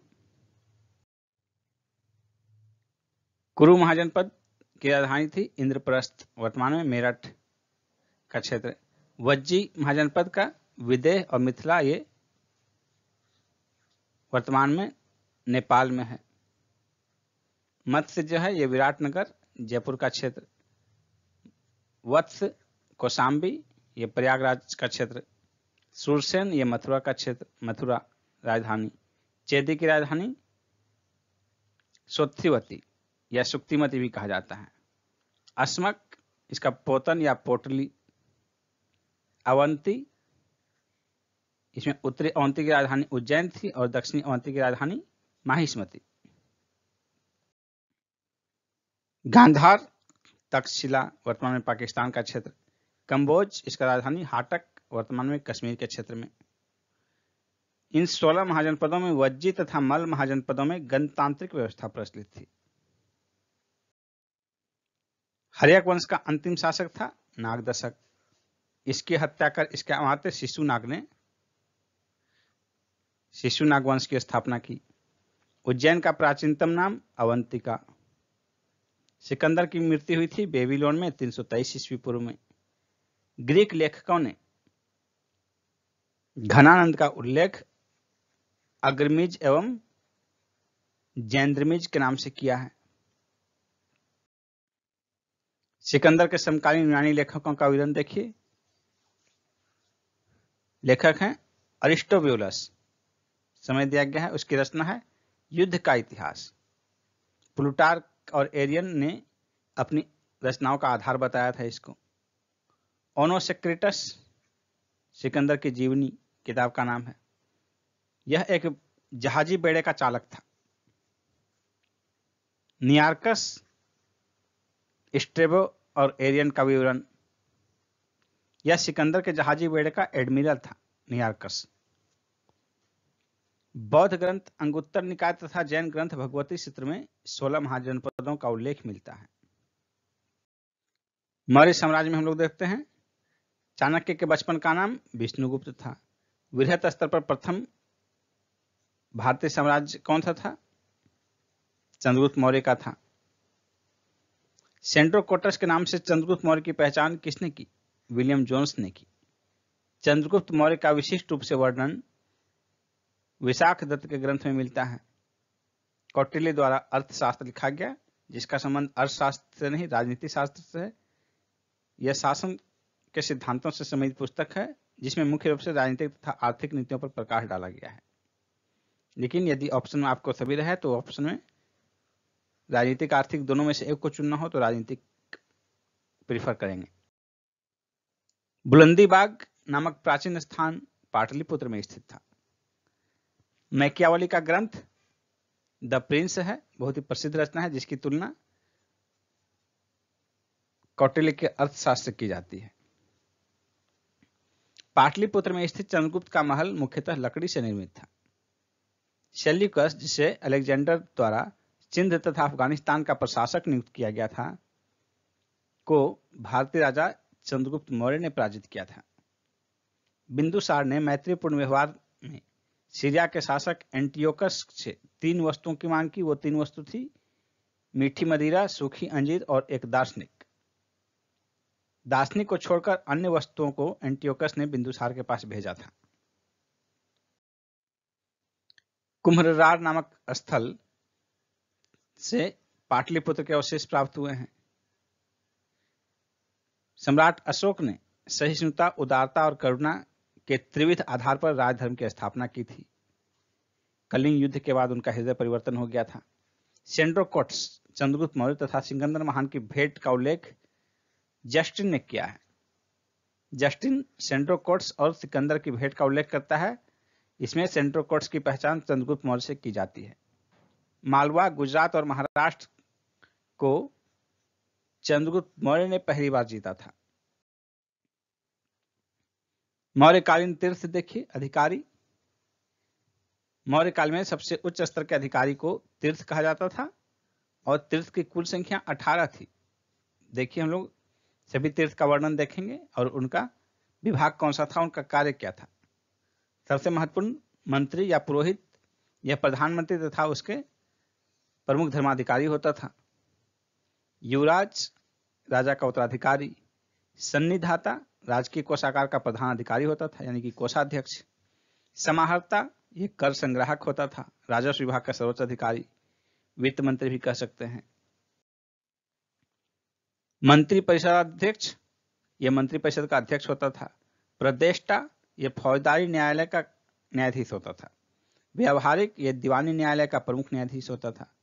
नायक ये सेना का संचालन करता था, नगर रक्षा का अध्यक्ष था। सेनापति ये सेना का सर्वोच्च कमांडर था, यानी कि सेनाध्यक्ष। अंतर्वशिक ये सम्राट के अंगरक्षक सेना का प्रधान सेनापति होता था। कर्मांतिक ये उद्योग धंधे और कारखानों का प्रधान निरीक्षक होता था। प्रशासता ये राजकीय आज्ञाओं को लिपिबद्ध करने वाला तथा राजकोषीय दस्तावेजों को सुरक्षित रखने का काम होता था इसका। दंडपाल सैन्य सामग्री का प्रबंध करने वाला प्रमुख अधिकारी होता था। दुर्गपाल देश के भीतरी दुर्गों का प्रबंधन करता था। अंतपाल सीमावर्ती दुर्गों का रक्षक था ये। आटविक ये वन विभाग के सर्वोच्च अधिकारी होता था। दौवारिक ये राजमहल के प्रबंधन तथा देखरेख करने वाला प्रधान अधिकारी होता था। नागरक ये नगर का सर्वोच्च अधिकारी होता था। मौर्यकालीन अधिकारी पोतवाध्यक्ष का मुख्य कार्य क्या था? माप तौल का था। पोतवाध्यक्ष का मुख्य कार्य था माप तौल का। किस मौर्य शासक ने दक्कन की विजय प्राप्त की थी? चंद्रगुप्त मौर्य ने। रुद्रदामन के जूनागढ़ अभिलेख से यह प्रमाणित होता है कि चंद्रगुप्त मौर्य का प्रभाव पश्चिमी भारत पर भी था। चंद्रगुप्त मौर्य अपने जीवन के अंतिम वर्षों में श्रवणबेलगोला चले गए, जहां उन्होंने जैन विधि से उपवास के द्वारा, जिसे कि संलेखना पद्धति कहा जाता है, अपने प्राण त्यागे। मगध साम्राज्य में रज्जुक भूमि माप अधिकारी होते थे। ब्राह्मी लिपि का प्रथम पहचान पत्थर की पट्टिकाओं पर उत्कीर्ण अक्षरों से की गई है। सम्राट अशोक का शिलालेख शहबाजगढ़ी से प्राप्त हुआ है।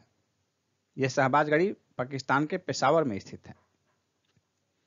अशोक के शिलालेखों में प्रयुक्त भाषा है प्राकृत। अशोक के अभिलेखों के खोजकर्ताओं की सूची यहां है। अशोक के शिलालेख देखिए। धौली अभिलेख, खोजकर्ता किट्टो। भाबरू शिलालेख, कैप्टन बर्ट। बराबर तथा नागार्जुनी गुफा, Harrington. Delhi Topra, captain Polier. Delhi Meerut स्तंभलेख, Padre Tieffenthaler. Mansehra, captain Lee. Kalsi शिलालेख, जॉन फॉरेस्ट। रूमिंदेई, फिहरर। जौनगढ़ अभिलेख, सर वाल्टर इलियट।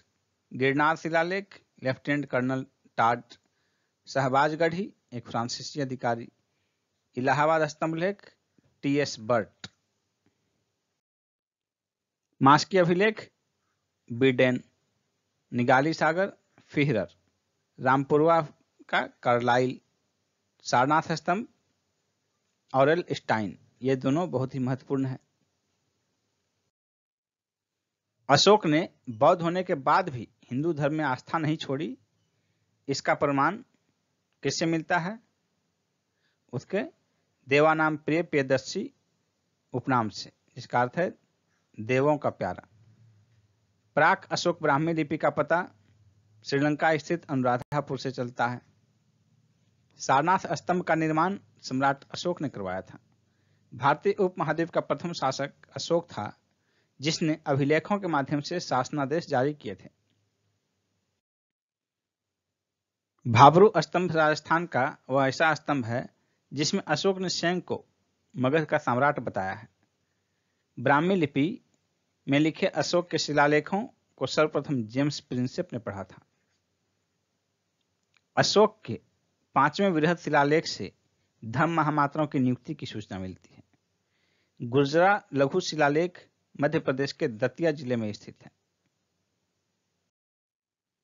मौर्य काल में भूमि कर, जो कि राज्य की आय का प्रमुख स्रोत था, सीता अध्यक्ष द्वारा एकत्रित किया जाता था। मध्य प्रदेश स्थित सांची के स्तूप का निर्माण सम्राट अशोक ने करवाया था। मौर्य साम्राज्य के शासकों के सुदूर देशों जैसे सीरिया, मिस्र के राजाओं के साथ राजकीय संबंध थे। उत्तराखंड में सम्राट अशोक के शिलालेखों की एक प्रति कालसी से प्राप्त हुई है। प्रसिद्ध यूनानी राजदूत मेगास्थनीज भारत चंद्रगुप्त मौर्य के दरबार में आया था। विभिन्न अधिकारी तथा उनके विभाग देखिए।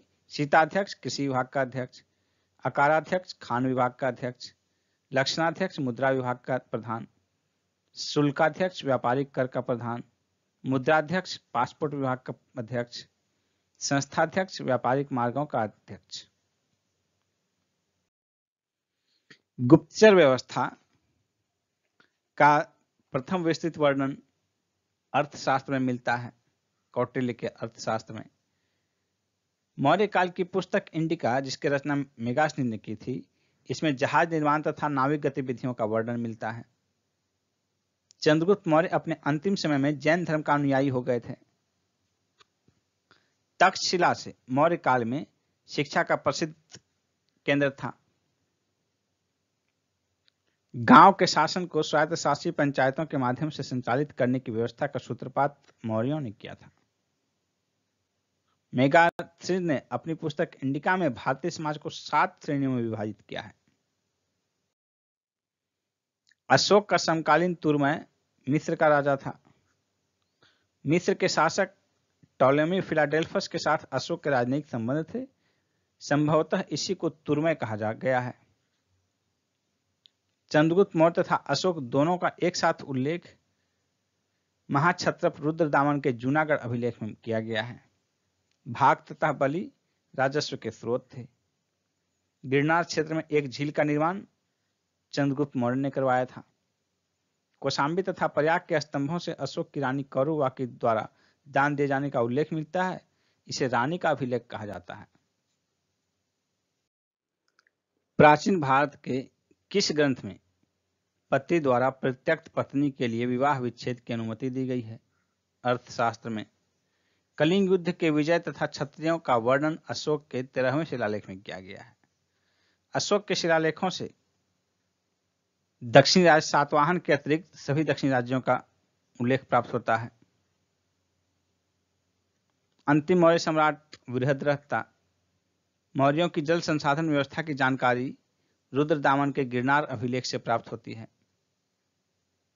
अशोक का समकालीन मिस्र का राजा था अलेक्जेंडर। सेल्यूकस निकेटर, जिससे चंद्रगुप्त ने अफगानिस्तान प्राप्त किया था, वह बेबीलोन सीरिया का शासक था। अशोक के पश्चात देवानामप्रिय की उपाधि दशरथ ने धारण की थी। अशोक की उपाधियों का देखिए, सूची यहां है। कौन सी उपाधि का स्रोत क्या है? अशोक मास्की लघु शिलालेख से प्राप्त होता है। अशोक का नाम अशोक। देवा नाम प्रिय अशोक राजा गुर्जरा लघु शिलालेख से। अशोक मौर्य रुद्रदामन के जूनागढ़ अभिलेख से। प्रियदर्शी राजा बराबर गुहालेख से। अशोकवर्धन पुराण से मिलता है। अशोकवर्धन। अशोक ने अपने पिता बिंदुसार के शासनकाल में तक्षशिला के विद्रोह का दमन किया था। अपने ऊपर आश्रित बच्चों तथा पत्नी की समुचित व्यवस्था किए बिना भिक्षुक बनने वालों के लिए दंड का प्रावधान कौटिल्य ने किया था। खरोष्टी लिपि की उत्पत्ति अरामाइक भाषा से हुई है।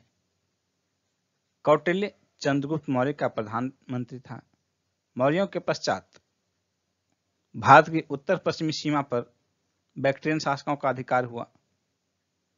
मौर्य शासन व्यवस्था में रूप दर्शक नामक अधिकारी का कार्य सिक्कों का परीक्षण करना था। बिंदुसार वह मौर्य राजा था जो अमित्र घात के नाम से जाना जाता था। मौर्य काल की मुद्राएं देखिए। इस काल में चांदी तथा तांबे के सिक्के का उल्लेख मिलता है। चांदी के सिक्के 4 प्रकार के होते थे, पन, अर्धपन, पाद, अष्टभाग। और तांबे का सिक्का देखिए, भी 4 प्रकार के होते थे, मासक, अर्धमासक, काकनी और अर्धकाकनी। सिमुक किस वंश का संस्थापक था? सातवाहन। सिमुक जो है वो सातवाहन वंश का संस्थापक था। आंध्र के सातवाहन राजाओं की सबसे लंबी सूची मत्स्य पुराण में मिलती है। सातवाहनों की राजधानी अमरावती में स्थित थी। सातवाहन काल का सर्वश्रेष्ठ शासक गौतमीपुत्र सतकर्णी था। गौतमीपुत्र सतकर्णी ने वेनकटक स्वामी की उपाधि धारण की तथा वेनकटक नामक नगर की स्थापना की। इसे वेदों का आश्रय कहा जाता है। कुषाण शासक कनिष्क का राज्याभिषेक 78 ईस्वी में हुआ था, जिस समय से शक संवत प्रारंभ हुआ। उत्तर तथा दक्षिण पश्चिमी भारत में सर्वाधिक संख्या में तांबे के सिक्के कुषाणों ने जारी किए। विक्रम तथा शक संवत के बीच 135 वर्ष का अंतर है। मौर्यों के बाद दक्षिण भारत में सबसे शक्तिशाली राज्य सातवाहन हुआ। शुंग वंश के बाद कण्व वंश का शासन हुआ। आपको फॉर्मूला कोड बताया कि भी क्या है, हसीन मौसुंक। यह हो गया हर्यक, शिशुनाग, नंद, मौर्य, शुंग, कण्व। ये क्रमानुसार वंशों का क्रम है। कनिष्क को चीनी यात्री पांचाऊ ने पराजित किया था। कनिष्क को चीनी जनरल पांचाऊ ने पराजित किया था। कुषाण वंश के साम्राज्य की सीमा भारत के बाहर तक फैली हुई थी। विक्रम संवत 57 BC यानी कि 57 ईस्वी पूर्व में प्रारंभ हुआ। कलिंग नरेश खारवेल का संबंध चेदी वंश से था। प्रथम ईरानी शासक डेरियस प्रथम था।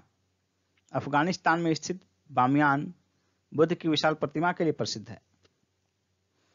कुषाण शासकों के सिक्कों पर मातृ देवी उमा का नाम मिलता है। चतुर्भुजी विष्णु के सिक्के हुइस्क ने चलाए थे। बुद्ध का अंकन कनिष्क के सिक्कों पर मिलता है। यौधेय सिक्कों पर कार्तिकेय देवता का चित्र मिलता है। कार्तिकेय ये दक्षिण भारतीय देवता है मुख्यतः। जिस तरह उत्तर में गणेश की पूजा होती है, उसी तरह दक्षिण में कार्तिकेय की। दोनों भगवान शंकर के 2 पुत्र माने जाते हैं। भारतीय तथा यूनानी यानी कि ग्रीक कला शैली के सम्मिश्रण को गांधार शैली के नाम से जाना जाता है। यानी कि गांधार कला शैली जो है भारतीय और यूनानी कला शैली का मिश्रण है। प्राचीन भारत में सर्वप्रथम सोने के सिक्के कुषाणों ने जारी किए। कनिष्क का राजवैद्य चरक था। कनिष्क महायान बौद्ध संप्रदाय का अनुयायी था। शुंग वंश की हत्या करके सत्ता हथियाई। शुंग वंश ने हत्या करके सत्ता हथियाई और उसका अंत भी हत्या द्वारा हुआ। भारत के यूनानी शासकों में से मिनांडर की स्मृति में भारतीय साहित्यिक ग्रंथों में सर्वाधिक सुरक्षित है। भारत के यूनानी शासकों में से किसकी स्मृति? तो मिनांडर की स्मृति भारतीय साहित्यिक ग्रंथों में सर्वाधिक सुरक्षित है। मौर्योत्तरकालीन विदेशी आक्रमणकारी देखिए, सूची आपके समक्ष है। हिंद यवन, शक सिथियन, पार्थियाई, पहलव, कुषाण, यूची। इनके आगमन का समय देखिए दिया गया है। मूल निवास हिंद यवन का बैक्ट्रिया अफगानिस्तान में था। शक सिथियन का सीरिया ईरान, पार्थियाई पहलव का पर्थिया ईरान, कुषाण यूची का चीनी तुर्किस्तान। और इन वंशों का सर्वाधिक महत्वपूर्ण शासक कुषाण वंश का देखिए कुषाण है। राजधानी भी इनकी दी गई है हिंद यवन का, वर्तमान में सियालकोट। महाराष्ट्र में प्राप्त अभिलेख तथा सातवाहन अभिलेखों में उल्लेख शक का।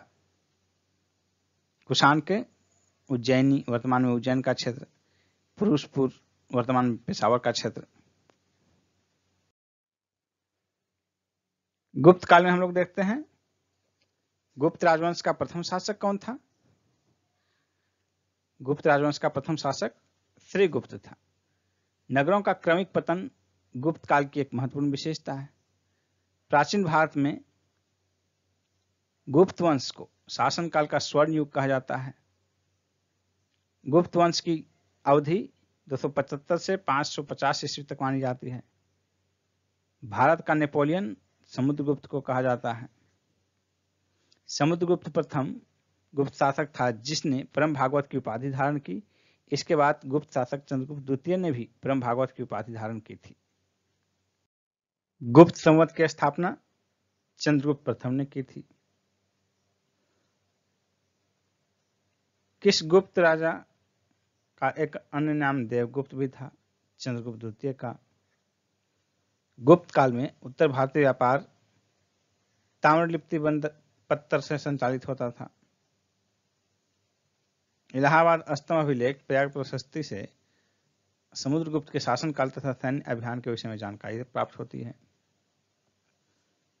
चंद्रगुप्त प्रथम ने सर्वप्रथम सिक्के जारी किए थे। गुप्तकालीन स्वर्ण मुद्रा को दिनार कहा जाता है। दिल्ली की कुव्वत उल इस्लाम मस्जिद के प्रांगण में स्थित प्रसिद्ध लौह स्तंभ चंद्रगुप्त विक्रमादित्य की स्मृति में बनाया गया था। चंद्रगुप्त द्वितीय को शक विजेता भी कहा जाता है। गुप्त शासकों की प्रमुख उपाधियां। शासक देखिए, श्रीगुप्त का उपाधि आदिराज या महाराज। उसी तरह चंद्रगुप्त द्वितीय इसका विक्रमादित्य या विक्रमांक। स्कंदगुप्त का शुक्रादित्य या शक्रोपम। समुद्रगुप्त का पराक्रमांक। कुमारगुप्त महेंद्रादित्य।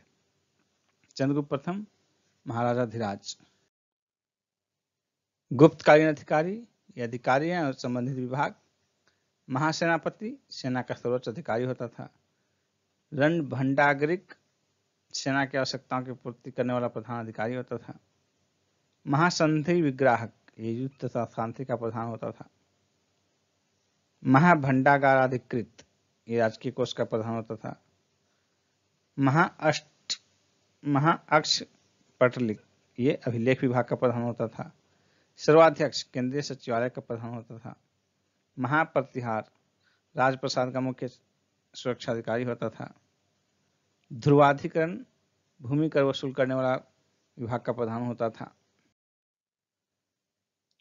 अग्रहारिक ये दान विभाग का प्रधान होता था। बहुत ही महत्वपूर्ण है ये। महाबलाधिकृत ये सेना का सर्वोच्च अधिकारी होता था। महादंडनायक ये न्यायाधीश होता था। दंडपाशिक पुलिस विभाग का सर्वोच्च अधिकारी होता था। विनय स्थिति स्थापक ये शिक्षा अधिकारी होता था। गुप्त काल में सुश्रुत अपनी आयुर्विज्ञान विषयक रचना के लिए प्रसिद्ध था। चंद्रगुप्त के नवरत्न में फलित ज्योति से संबंधित था छपनक। चंद्रगुप्त द्वितीय 375 से 415 ईस्वी एक विद्वान तथा विद्वानों का आश्रयदाता था। उसके दरबार में 9 विद्वानों का एक समूह नवरत्न निवास करता था, जिसमें कालिदास, धन्वंतरी, छपनक, शंकु, वेताल भट्ट, अमर सिंह, घटपर्रक, वराहमिहिर और वारुची जैसे विद्वान थे। शक तथा गुप्त संवत के मध्य 242 वर्ष का अंतर है। गुप्तकालीन चांदी मुद्राओं को रूपक कहा जाता था। गुप्तकालीन मंत्सर अभिलेख में किस श्रेणी का उल्लेख किया गया है? तंतुवाय। गुप्त काल की कृषि व्यवस्था का महत्वपूर्ण लक्षण क्या था? सामंतवाद का प्रारंभ। गुप्तकालीन भूमि का वर्गीकरण देखिए। खेती करने योग्य भूमि को कहा जाता था क्षेत्र। निवास करने योग्य भूमि को वास्तु। जो भूमि कृषि योग्य नहीं है उसे खील। जंगली भूमि को अपरहत। पशुओं को चरने के लिए छोड़ी गई भूमि को चारागाह। प्रवर सेन प्रथम ने 4 अश्वमेध यज्ञ किए थे। कायस्थव का उल्लेख मुद्रा राक्षस में मिलता है। कायस्थव ईंटों से निर्मित गुप्तकालीन मंदिर बिठूर में स्थित है। गुप्त काल में पैठन की प्रसिद्धि का कारण था व्यापारिक मंडी होना। गुप्त काल के समय में ही मध्य भारत में रजत सिक्कों मयूर शैलों में का प्रचलन हुआ। उसमें महेंद्रादित्य की उपाधि धारण की। नालंदा विश्वविद्यालय की स्थापना कुमार गुप्त के शासनकाल में की गई थी।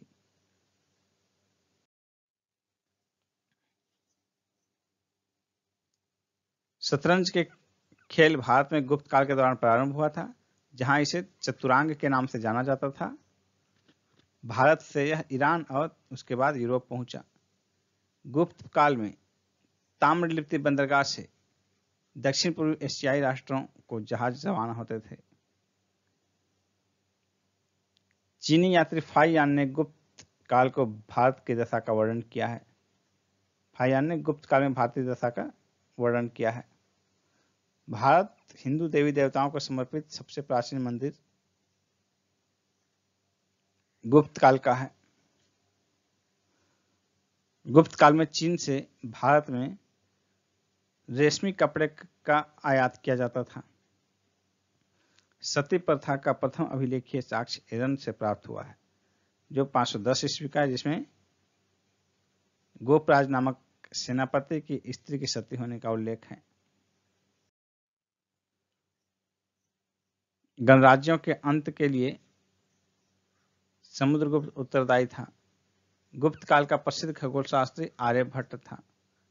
गुप्तकालीन चित्रकला का उत्कृष्ट रूप अजंता में मिलता है। विशाख दत्त कृत देवी चंद्रगुप्त में उल्लेख मिलता है कि चंद्रगुप्त द्वितीय ने अपने बड़े भाई रामगुप्त की हत्या की थी। स्कंदगुप्त के स्वर्ण सिक्के में मिलावट का प्रतिशत सर्वाधिक था।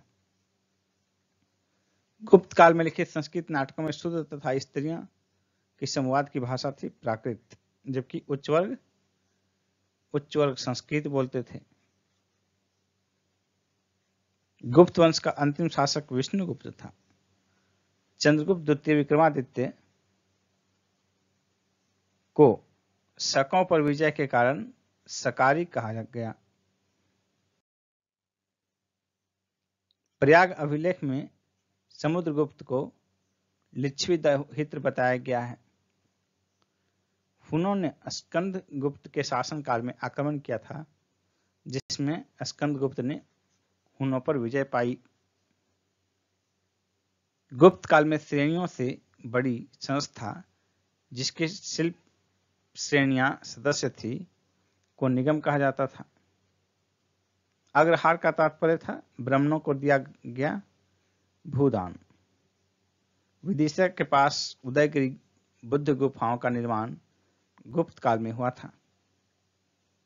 वाराह गुहा का निर्माण भगवान विष्णु के सम्मान में करवाया गया था। गुप्त साम्राज्य के समकालीन प्रमुख राजवंश, उसकी स्थापना और संस्थापक की सूची देखिए। वाकाटक, इसका संस्थापक विंध्य शक्ति 255 ईस्वी में और 330 ईस्वी में सर्वसेन। नागवंश का संस्थापक भवनाग। त्रैकूट राजवंश का संस्थापक इंद्रदत्त। हून राजवंश का संस्थापक तोरमान। सालंकायन राजवंश का संस्थापक देववर्मन। विष्णु कुंडिन राजवंश का संस्थापक विक्रमेंद्र प्रथम।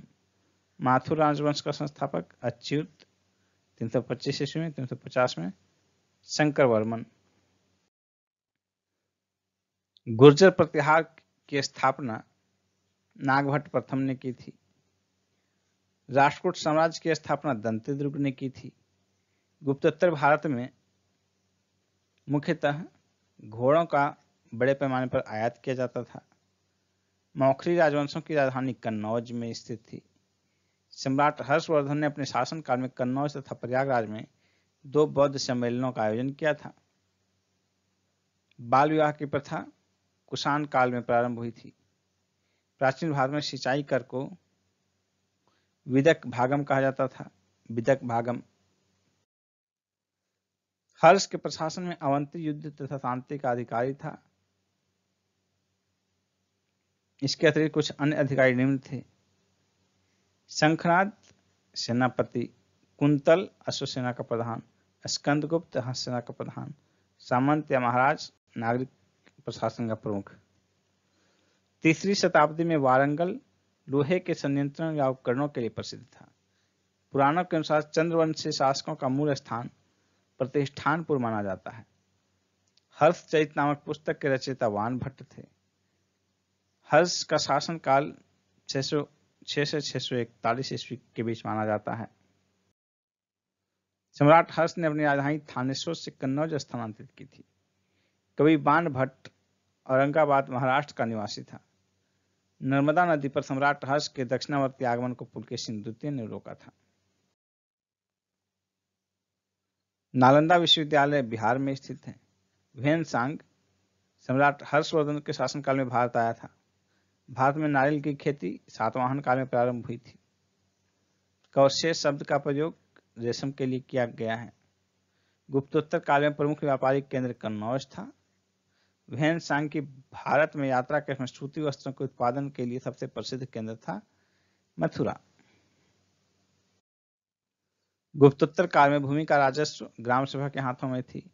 भारत में सबसे प्राचीन विश्वविद्यालय नालंदा विश्वविद्यालय था। भीनमाल की यात्रा चीनी यात्री व्हेनसांग ने की थी। चीनी यात्री इत्सिंग ने बिहार का भ्रमण 672 ईस्वी में किया था।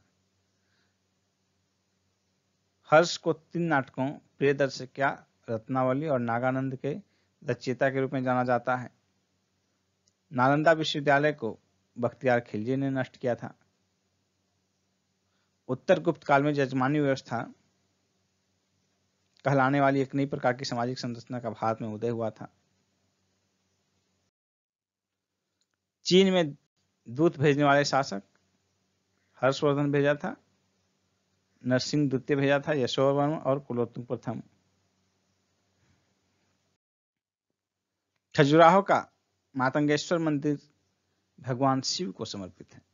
100 से अधिक बौद्ध गुफाएं महाराष्ट्र के कन्हेरी में स्थित हैं। पालिताना मंदिर भावनगर में स्थित है। त्रिमूर्ति के नाम से एलिफेंटा की गुफा प्रसिद्ध है। खजुराहो के मंदिर हिंदू तथा जैन धर्म से संबंधित हैं, जिनका निर्माण चंदेल शासकों द्वारा करवाया गया था।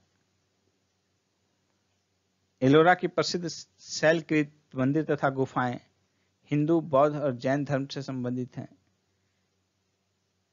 पशुपतिनाथ मंदिर नेपाल के काठमांडू में स्थित है। बौद्ध गुफा मंदिर में सबसे प्रसिद्ध अजंता की गुफाओं के मंदिर है। एलोरा गुफाओं का निर्माण राष्ट्रकूट राजाओं ने करवाया था। प्रसिद्ध नैमिषारण्य तीर्थ उत्तर प्रदेश के सीतापुर जनपद में स्थित है। शैलकृत मंदिर स्थापत्य का आश्चर्य कैलाश मंदिर एलोरा को माना जाता है। एलिफेंटा के शैलकृत मंदिरों के स्थापित करने का श्रेय राष्ट्रकूट शासकों को दिया जाता है। यहाँ की गुफाएं शैव धर्म से संबंधित हैं। एलोरा के प्रसिद्ध शिव मंदिर का निर्माण राष्ट्रकूट शासक कृष्ण प्रथम ने करवाया था।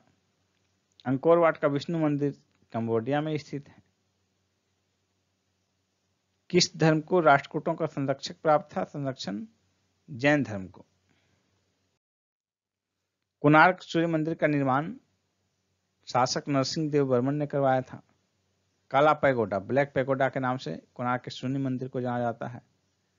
कोणार्क का सूर्य मंदिर उड़ीसा में स्थित है। मोढेरा का सूर्य मंदिर गुजरात में स्थित है। जगन्नाथ मंदिर ओडिशा में स्थित है। भुवनेश्वर तथा पुरी मंदिर का निर्माण नागर शैली में हुआ है।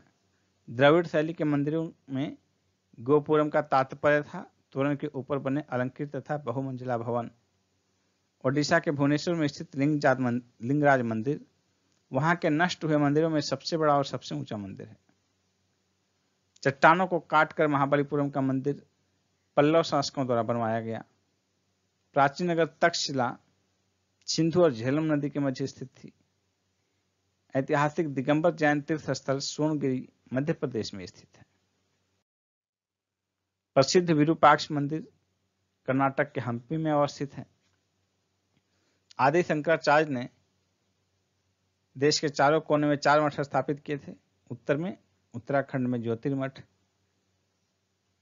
दक्षिण में श्रृंगेरी में वेदांत मठ, पूर्व में पुरी में गोवर्धन मठ और पश्चिम में शारदा मठ द्वारका में।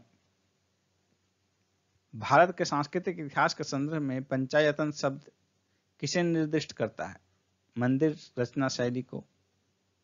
गंगाईकोंड चोलपुरम के मंदिर का निर्माण चोल शासक राजेंद्र चोल ने करवाया था।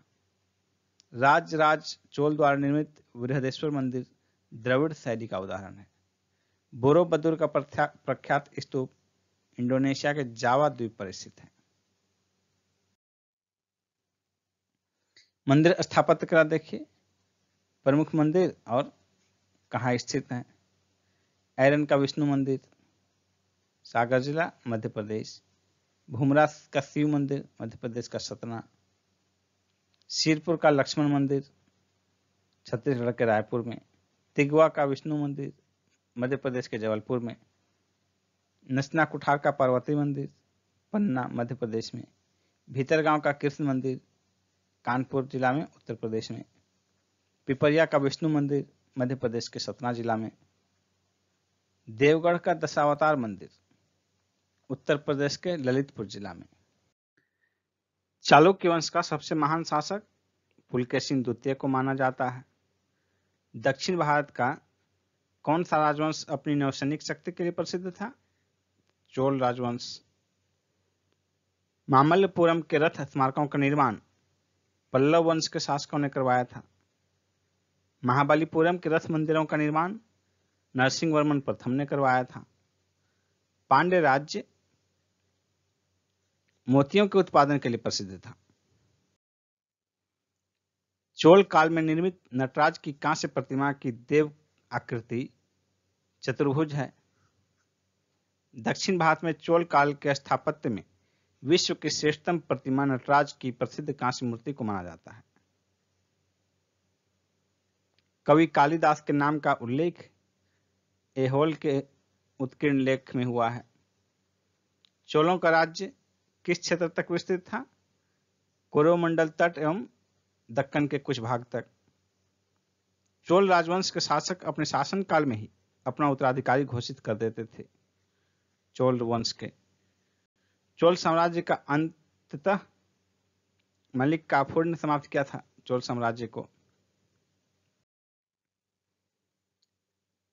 संगमकालीन कुछ साहित्य देखते हैं। साहित्य और उसके रचनाकार। तिरुकुरल या कुरल, इसके रचनाकार थे तिरुवल्लुवर। अहनानूर, रुद्र शर्मन। तोलकाप्पियम, इसके रचनाकार तोलकाप्पियर। इसी तरह देखिए जीवक चिंतामणि, त्रितक देवर। शिलप्पाधिकारम, इसके रचनाकार इलंगो आदिगल। मणिमेखलय, किसकी रचना है? शीतलस्तन्नार। और मरुगरुपदाय, इसका रचनाकार कौन है? नक्कीरर। अब देखिए प्रमुख राजवंश, राजधानी और उसके संस्थापक। राजवंश, उसकी राजधानी कहाँ थी? संस्थापक कौन था? चोल वंश की राजधानी तंजौर थी और संस्थापक विजयालय। पल्लव वंश की राजधानी कांचीपुरम और संस्थापक सिंह विष्णु। राष्ट्रकूट वंश की राजधानी मानेखेत, संस्थापक दंती दुर्ग। होयसल वंश का राजधानी द्वार समुद्र, संस्थापक विष्णुवर्धन। काकतीय वंश का राजधानी अमकोंड और संस्थापक बीटा प्रथम। गंग वंश की राजधानी तलकाड या कुलाल और संस्थापक ब्रजहस्त पंचम। पाल वंश का राजधानी मुंगेर, संस्थापक गोपाल। सेन वंश का राजधानी लखनौती, संस्थापक सामंत सेन। पांड्य वंश का राजधानी मदुरै, संस्थापक नेडियोन। पांड्य वंश का राजधानी मदुरै, संस्थापक नेडियोन। गुर्जर प्रतिहार का राजधानी कन्नौज, संस्थापक नागभट्ट प्रथम। कल्याणी के चालुक्य का राजधानी मानेखेत, संस्थापक तैलप द्वितीय। बादामी के चालुक्य की राजधानी वातापी, संस्थापक जयसिंह प्रथम। वेंगी के चालुक्य की राजधानी वेंगी, संस्थापक विष्णुवर्धन। गढ़वाल राजवंश की राजधानी वाराणसी, संस्थापक चंद्रदेव। सोलंकी राजवंश की राजधानी अनहिलवाड़, संस्थापक मूलराज। परमार वंश की राजधानी धारानगरी, संस्थापक उपेंद्र। कलचुरी वंश की राजधानी त्रिपुरी, संस्थापक कोक्कल। चौहान वंश की राजधानी अजमेर, अहिछत्र, संस्थापक वासुदेव। चंदेल राजवंश की राजधानी खजुराहो, महुआ, संस्थापक नन्नुक। मीनाक्षी मंदिर मदुरै में अवस्थित है। चोलों के अधीन ग्राम प्रशासन के बहुत से आलेख उत्तर मेरूर शिलालेखों में हैं। कुलोत्तुंग प्रथम के कार्यकाल में चीन में 72 व्यापारी भेजे गए थे। बंगाल की खाड़ी को चोल झील का स्वरूप प्रदान करने वाला शासक राजेंद्र प्रथम था। नौसैनिक शक्ति के विस्तार से संगम साहित्य में दक्षिण राजवंश कदम्ब का उल्लेख नहीं मिलता है। धार्मिक कविताओं का संकलन कुरल तमिल भाषा में रचित है। कदम्ब राजाओं की राजधानी कहाँ स्थित थी? वनवासी में। तमिल रामायण अथवा रामावतार के लेखक कंबन थे। श्रीलंका को पूर्ण स्वतंत्रता किस चोल राजा ने प्रदान की तथा सिंहल के राजकुमार के साथ अपनी पुत्री का विवाह कर दिया था? यह होगा कुलोत्तुंग प्रथम ने। चोल दक्षिण भारत में उत्तम ग्राम प्रशासन के लिए जाने जाते थे। दक्षिण भारत का प्रसिद्ध तक्कोलम का युद्ध चोल और राष्ट्रकूटों के बीच लड़ा गया था। वह बंदरगाह जिसका उल्लेख पोडू के नाम से the Periplus of the Erythraean Sea के लेखक ने किया है, वह बंदरगाह था अरिकामेडू। संगम साहित्य में वर्णित कन्नगी कौन थे? तमिल महाकाव्य मणिमेखले की नायिका। संगम युग का कौन सा ग्रंथ बौद्ध धर्म से संबंधित था? मणिमेखले। दक्षिण भारत के किस वंश के राजा ने 26 ईस्वी पूर्व में रोम में एक दूत भेजा था? पांड्य राजा ने। तोलकाप्पियम ग्रंथ किससे संबंधित है? तमिल व्याकरण तथा काव्य से। चेर राजाओं में सबसे प्रसिद्ध सेनगुट्टुवन था, जो नेदुनजेरल का पुत्र था। इसके काल में विशेष घटना पत्नी पूजा या कन्नगी पूजा प्रारंभ हुई, जिसमें आदर्श और पवित्र पत्नी की मूर्ति की पूजा की जाती थी।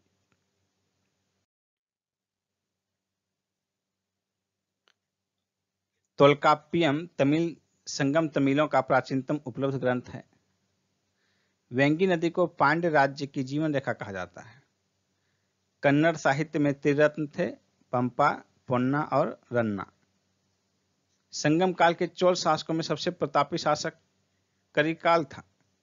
महाभारत का सर्वप्रथम तमिल अनुवाद पेरुंदेवनार ने किया था।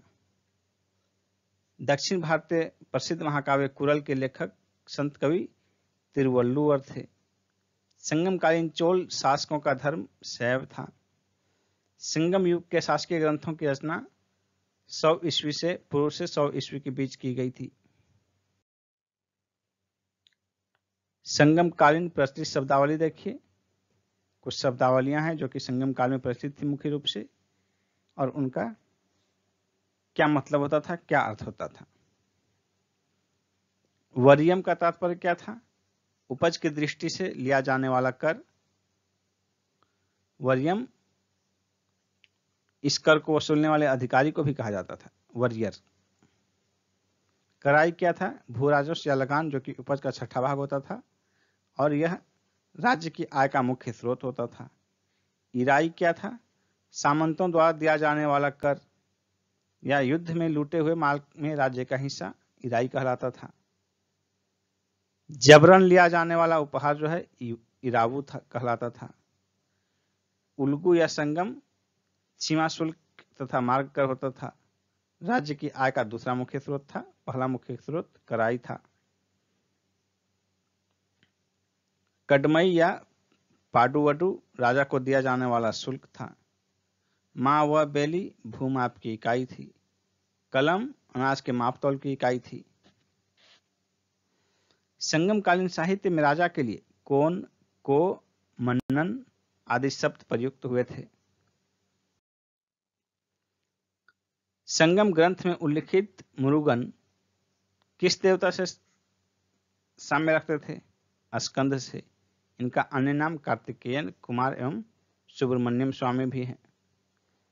प्राचीन तमिल देश में उपजाऊ कृषि भूभाग को मरुदम कहा जाता था। संगम युग में चोल राज्य की राजधानी उरैयूर से पुहार स्थानांतरित करने का श्रेय करिकाल को जाता है। संगम काल का प्राचीनतम सर्वाधिक प्रचलित व्यवसाय क्या था? संगम काल का सर्वाधिक प्रचलित व्यवसाय था वस्त्र उद्योग। तमिल साहित्य में यूनानी रोमन व्यापारियों को यवन कहा जाता था। संगम युग में उरैयूर कपास या सूती वस्त्र के व्यापार के लिए विख्यात था।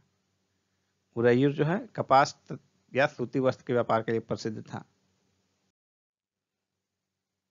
किस संगम युग शासक द्वारा पत्तीपाले की रचना के रचयिता रुद्र कन्नार को 16 लाख स्वर्ण मुद्राएं प्रदान की गई थी? इसका आंसर होगा करिकाल। वह संगमकालीन तमिल साहित्य जिसमें भक्त प्रहलाद का वर्णन मिलता है कौन सा था? परिपादल। पांड्य शासक नेडियोन ने समुद्र पूजा आरंभ करवाई थी। हिंदू विधि की एक प्रसिद्ध पुस्तक दाय भाग के रचयिता थे जिमुतवाहन। मेरुतुंग द्वारा रचित प्रबंध चिंतामणि को में गुजरात के शासकों का वर्णन मिलता है। आर्यभट्ट भारतीय गणितज्ञ तथा खगोल शास्त्री थे। बंगाल के शासक रामपाल की जीवन कथा रामचरित के रचयिता थे संध्याकर नंदी। कलहन द्वारा रचित राज तरंगनी को जोन राज और श्रीवर ने आगे बढ़ाया। पंचतंत्र मूल रूप से पंडित विष्णु शर्मा द्वारा लिखी गई पंचतंत्र भारत की सर्वाधिक बार अनुदित साहित्यिक पुस्तक मानी जाती है। मूलतः संस्कृत में रचित इस पुस्तक का 15 भारतीय भाषा तथा 40 विदेशी भाषाओं में अनुवाद हो चुका है। मुगल काल में इसका फारसी अनुवाद अनवारे सुहौली शीर्षक से किया गया था। पाणिनि के रचयिता कौन है? अष्टाध्यायी के रचयिता हैं पाणिनि। चरक संहिता पुस्तक किससे संबंधित है? चिकित्सा से। पृथ्वीराज रासो के लेखक कौन है? चंद्रबरदाई। 10 कुमार चरित्र के लेखक कौन है? दंडी। गणित की पुस्तक लीलावती के लेखक हैं भास्कराचार्य। गीत गोविंद के रचयिता जयदेव किसकी सभा को सुशोभित करते थे? लक्ष्मण सेन। मिलिंद पन्हो किस भाषा का ग्रंथ है? पाली भाषा का ग्रंथ है। नागानंद रत्नावली प्रियदर्शिका के रचयिता हर्षवर्धन। शिल्पाधिकारम के लेखक इलंगो। संस्कृत ग्रंथ पृथ्वीराज विजय के लेखक कौन थे? जयानक। विश्वकोशी ग्रंथ किसे कहा जाता है? बृहत संहिता को कहा जाता है। सौंदरानंद किसकी रचना है? सौंदरानंद अश्वघोष की रचना है। मनुस्मृति मुख्यतः समाज व्यवस्था से संबंधित है। भारत का प्रथम विधि निर्माता मनु को माना जाता है। मिलिंद पन्हो नामक रचना राजा मिलिंद मिनांडर तथा बौद्ध भिक्षु नागसेन के मध्य संवाद के रूप में है। कश्मीर में हिंदू राज्य का इतिहास कलहन की राज तरंगनी से पता चलता है। गाथा सप्तशती नामक मुक्तब काव्य की रचना हाल ने की थी। बीज गणित के क्षेत्र में अपने योगदान के लिए भास्कराचार्य जाने जाते हैं। गुप्त काल की महत्वपूर्ण रचनाएं देखते हैं। ये रचना है उनके रचनाकार। कालिदास की प्रमुख रचनाएं देखिए। मालविकाग्नि मित्र, अभिज्ञान शाकुंतलम, मेघदूतम, ऋतु संहारम, कुमार संभवम, रघुवंशम, विक्रमोर्वशीयम। विशाख दत्त की कृति देखिए। देवी चंद्रगुप्तम, मुद्रा राक्षस। ये मुद्रा राक्षस बहुत ही प्रचलित है। दंडिन की रचना देखिए। 10 कुमार चरित्र, काव्य दर्शन। सिद्धसेन की रचना न्यायावतार। भास की रचना स्वप्न वासव दत्तम और चारु दत्तम। विष्णु शर्मा का पंचतंत्र। चरक का चरक संहिता, आर्यभट्ट का ब्रह्म सिद्धांत, बुद्ध घोष का विशुद्धि मग्ग, असंग का योगाचार, भास का उरुभंग, भारवी का किरातार्जुनियम, अमर सिंह का अमरकोश, वत्स भट्टी का रावण वध, चंद्र गोमिन का चंद्र व्याकरण, वराहमिहिर का वृहत संहिता, पंच सिद्धांतिका। दोनों पुस्तक कई बार पूछे गए हैं एग्जाम में। आर्यभट्ट का आर्यभट्टियम, शूद्रक का मृक्ष कटिकम, ये भी कई बार पूछा गया है।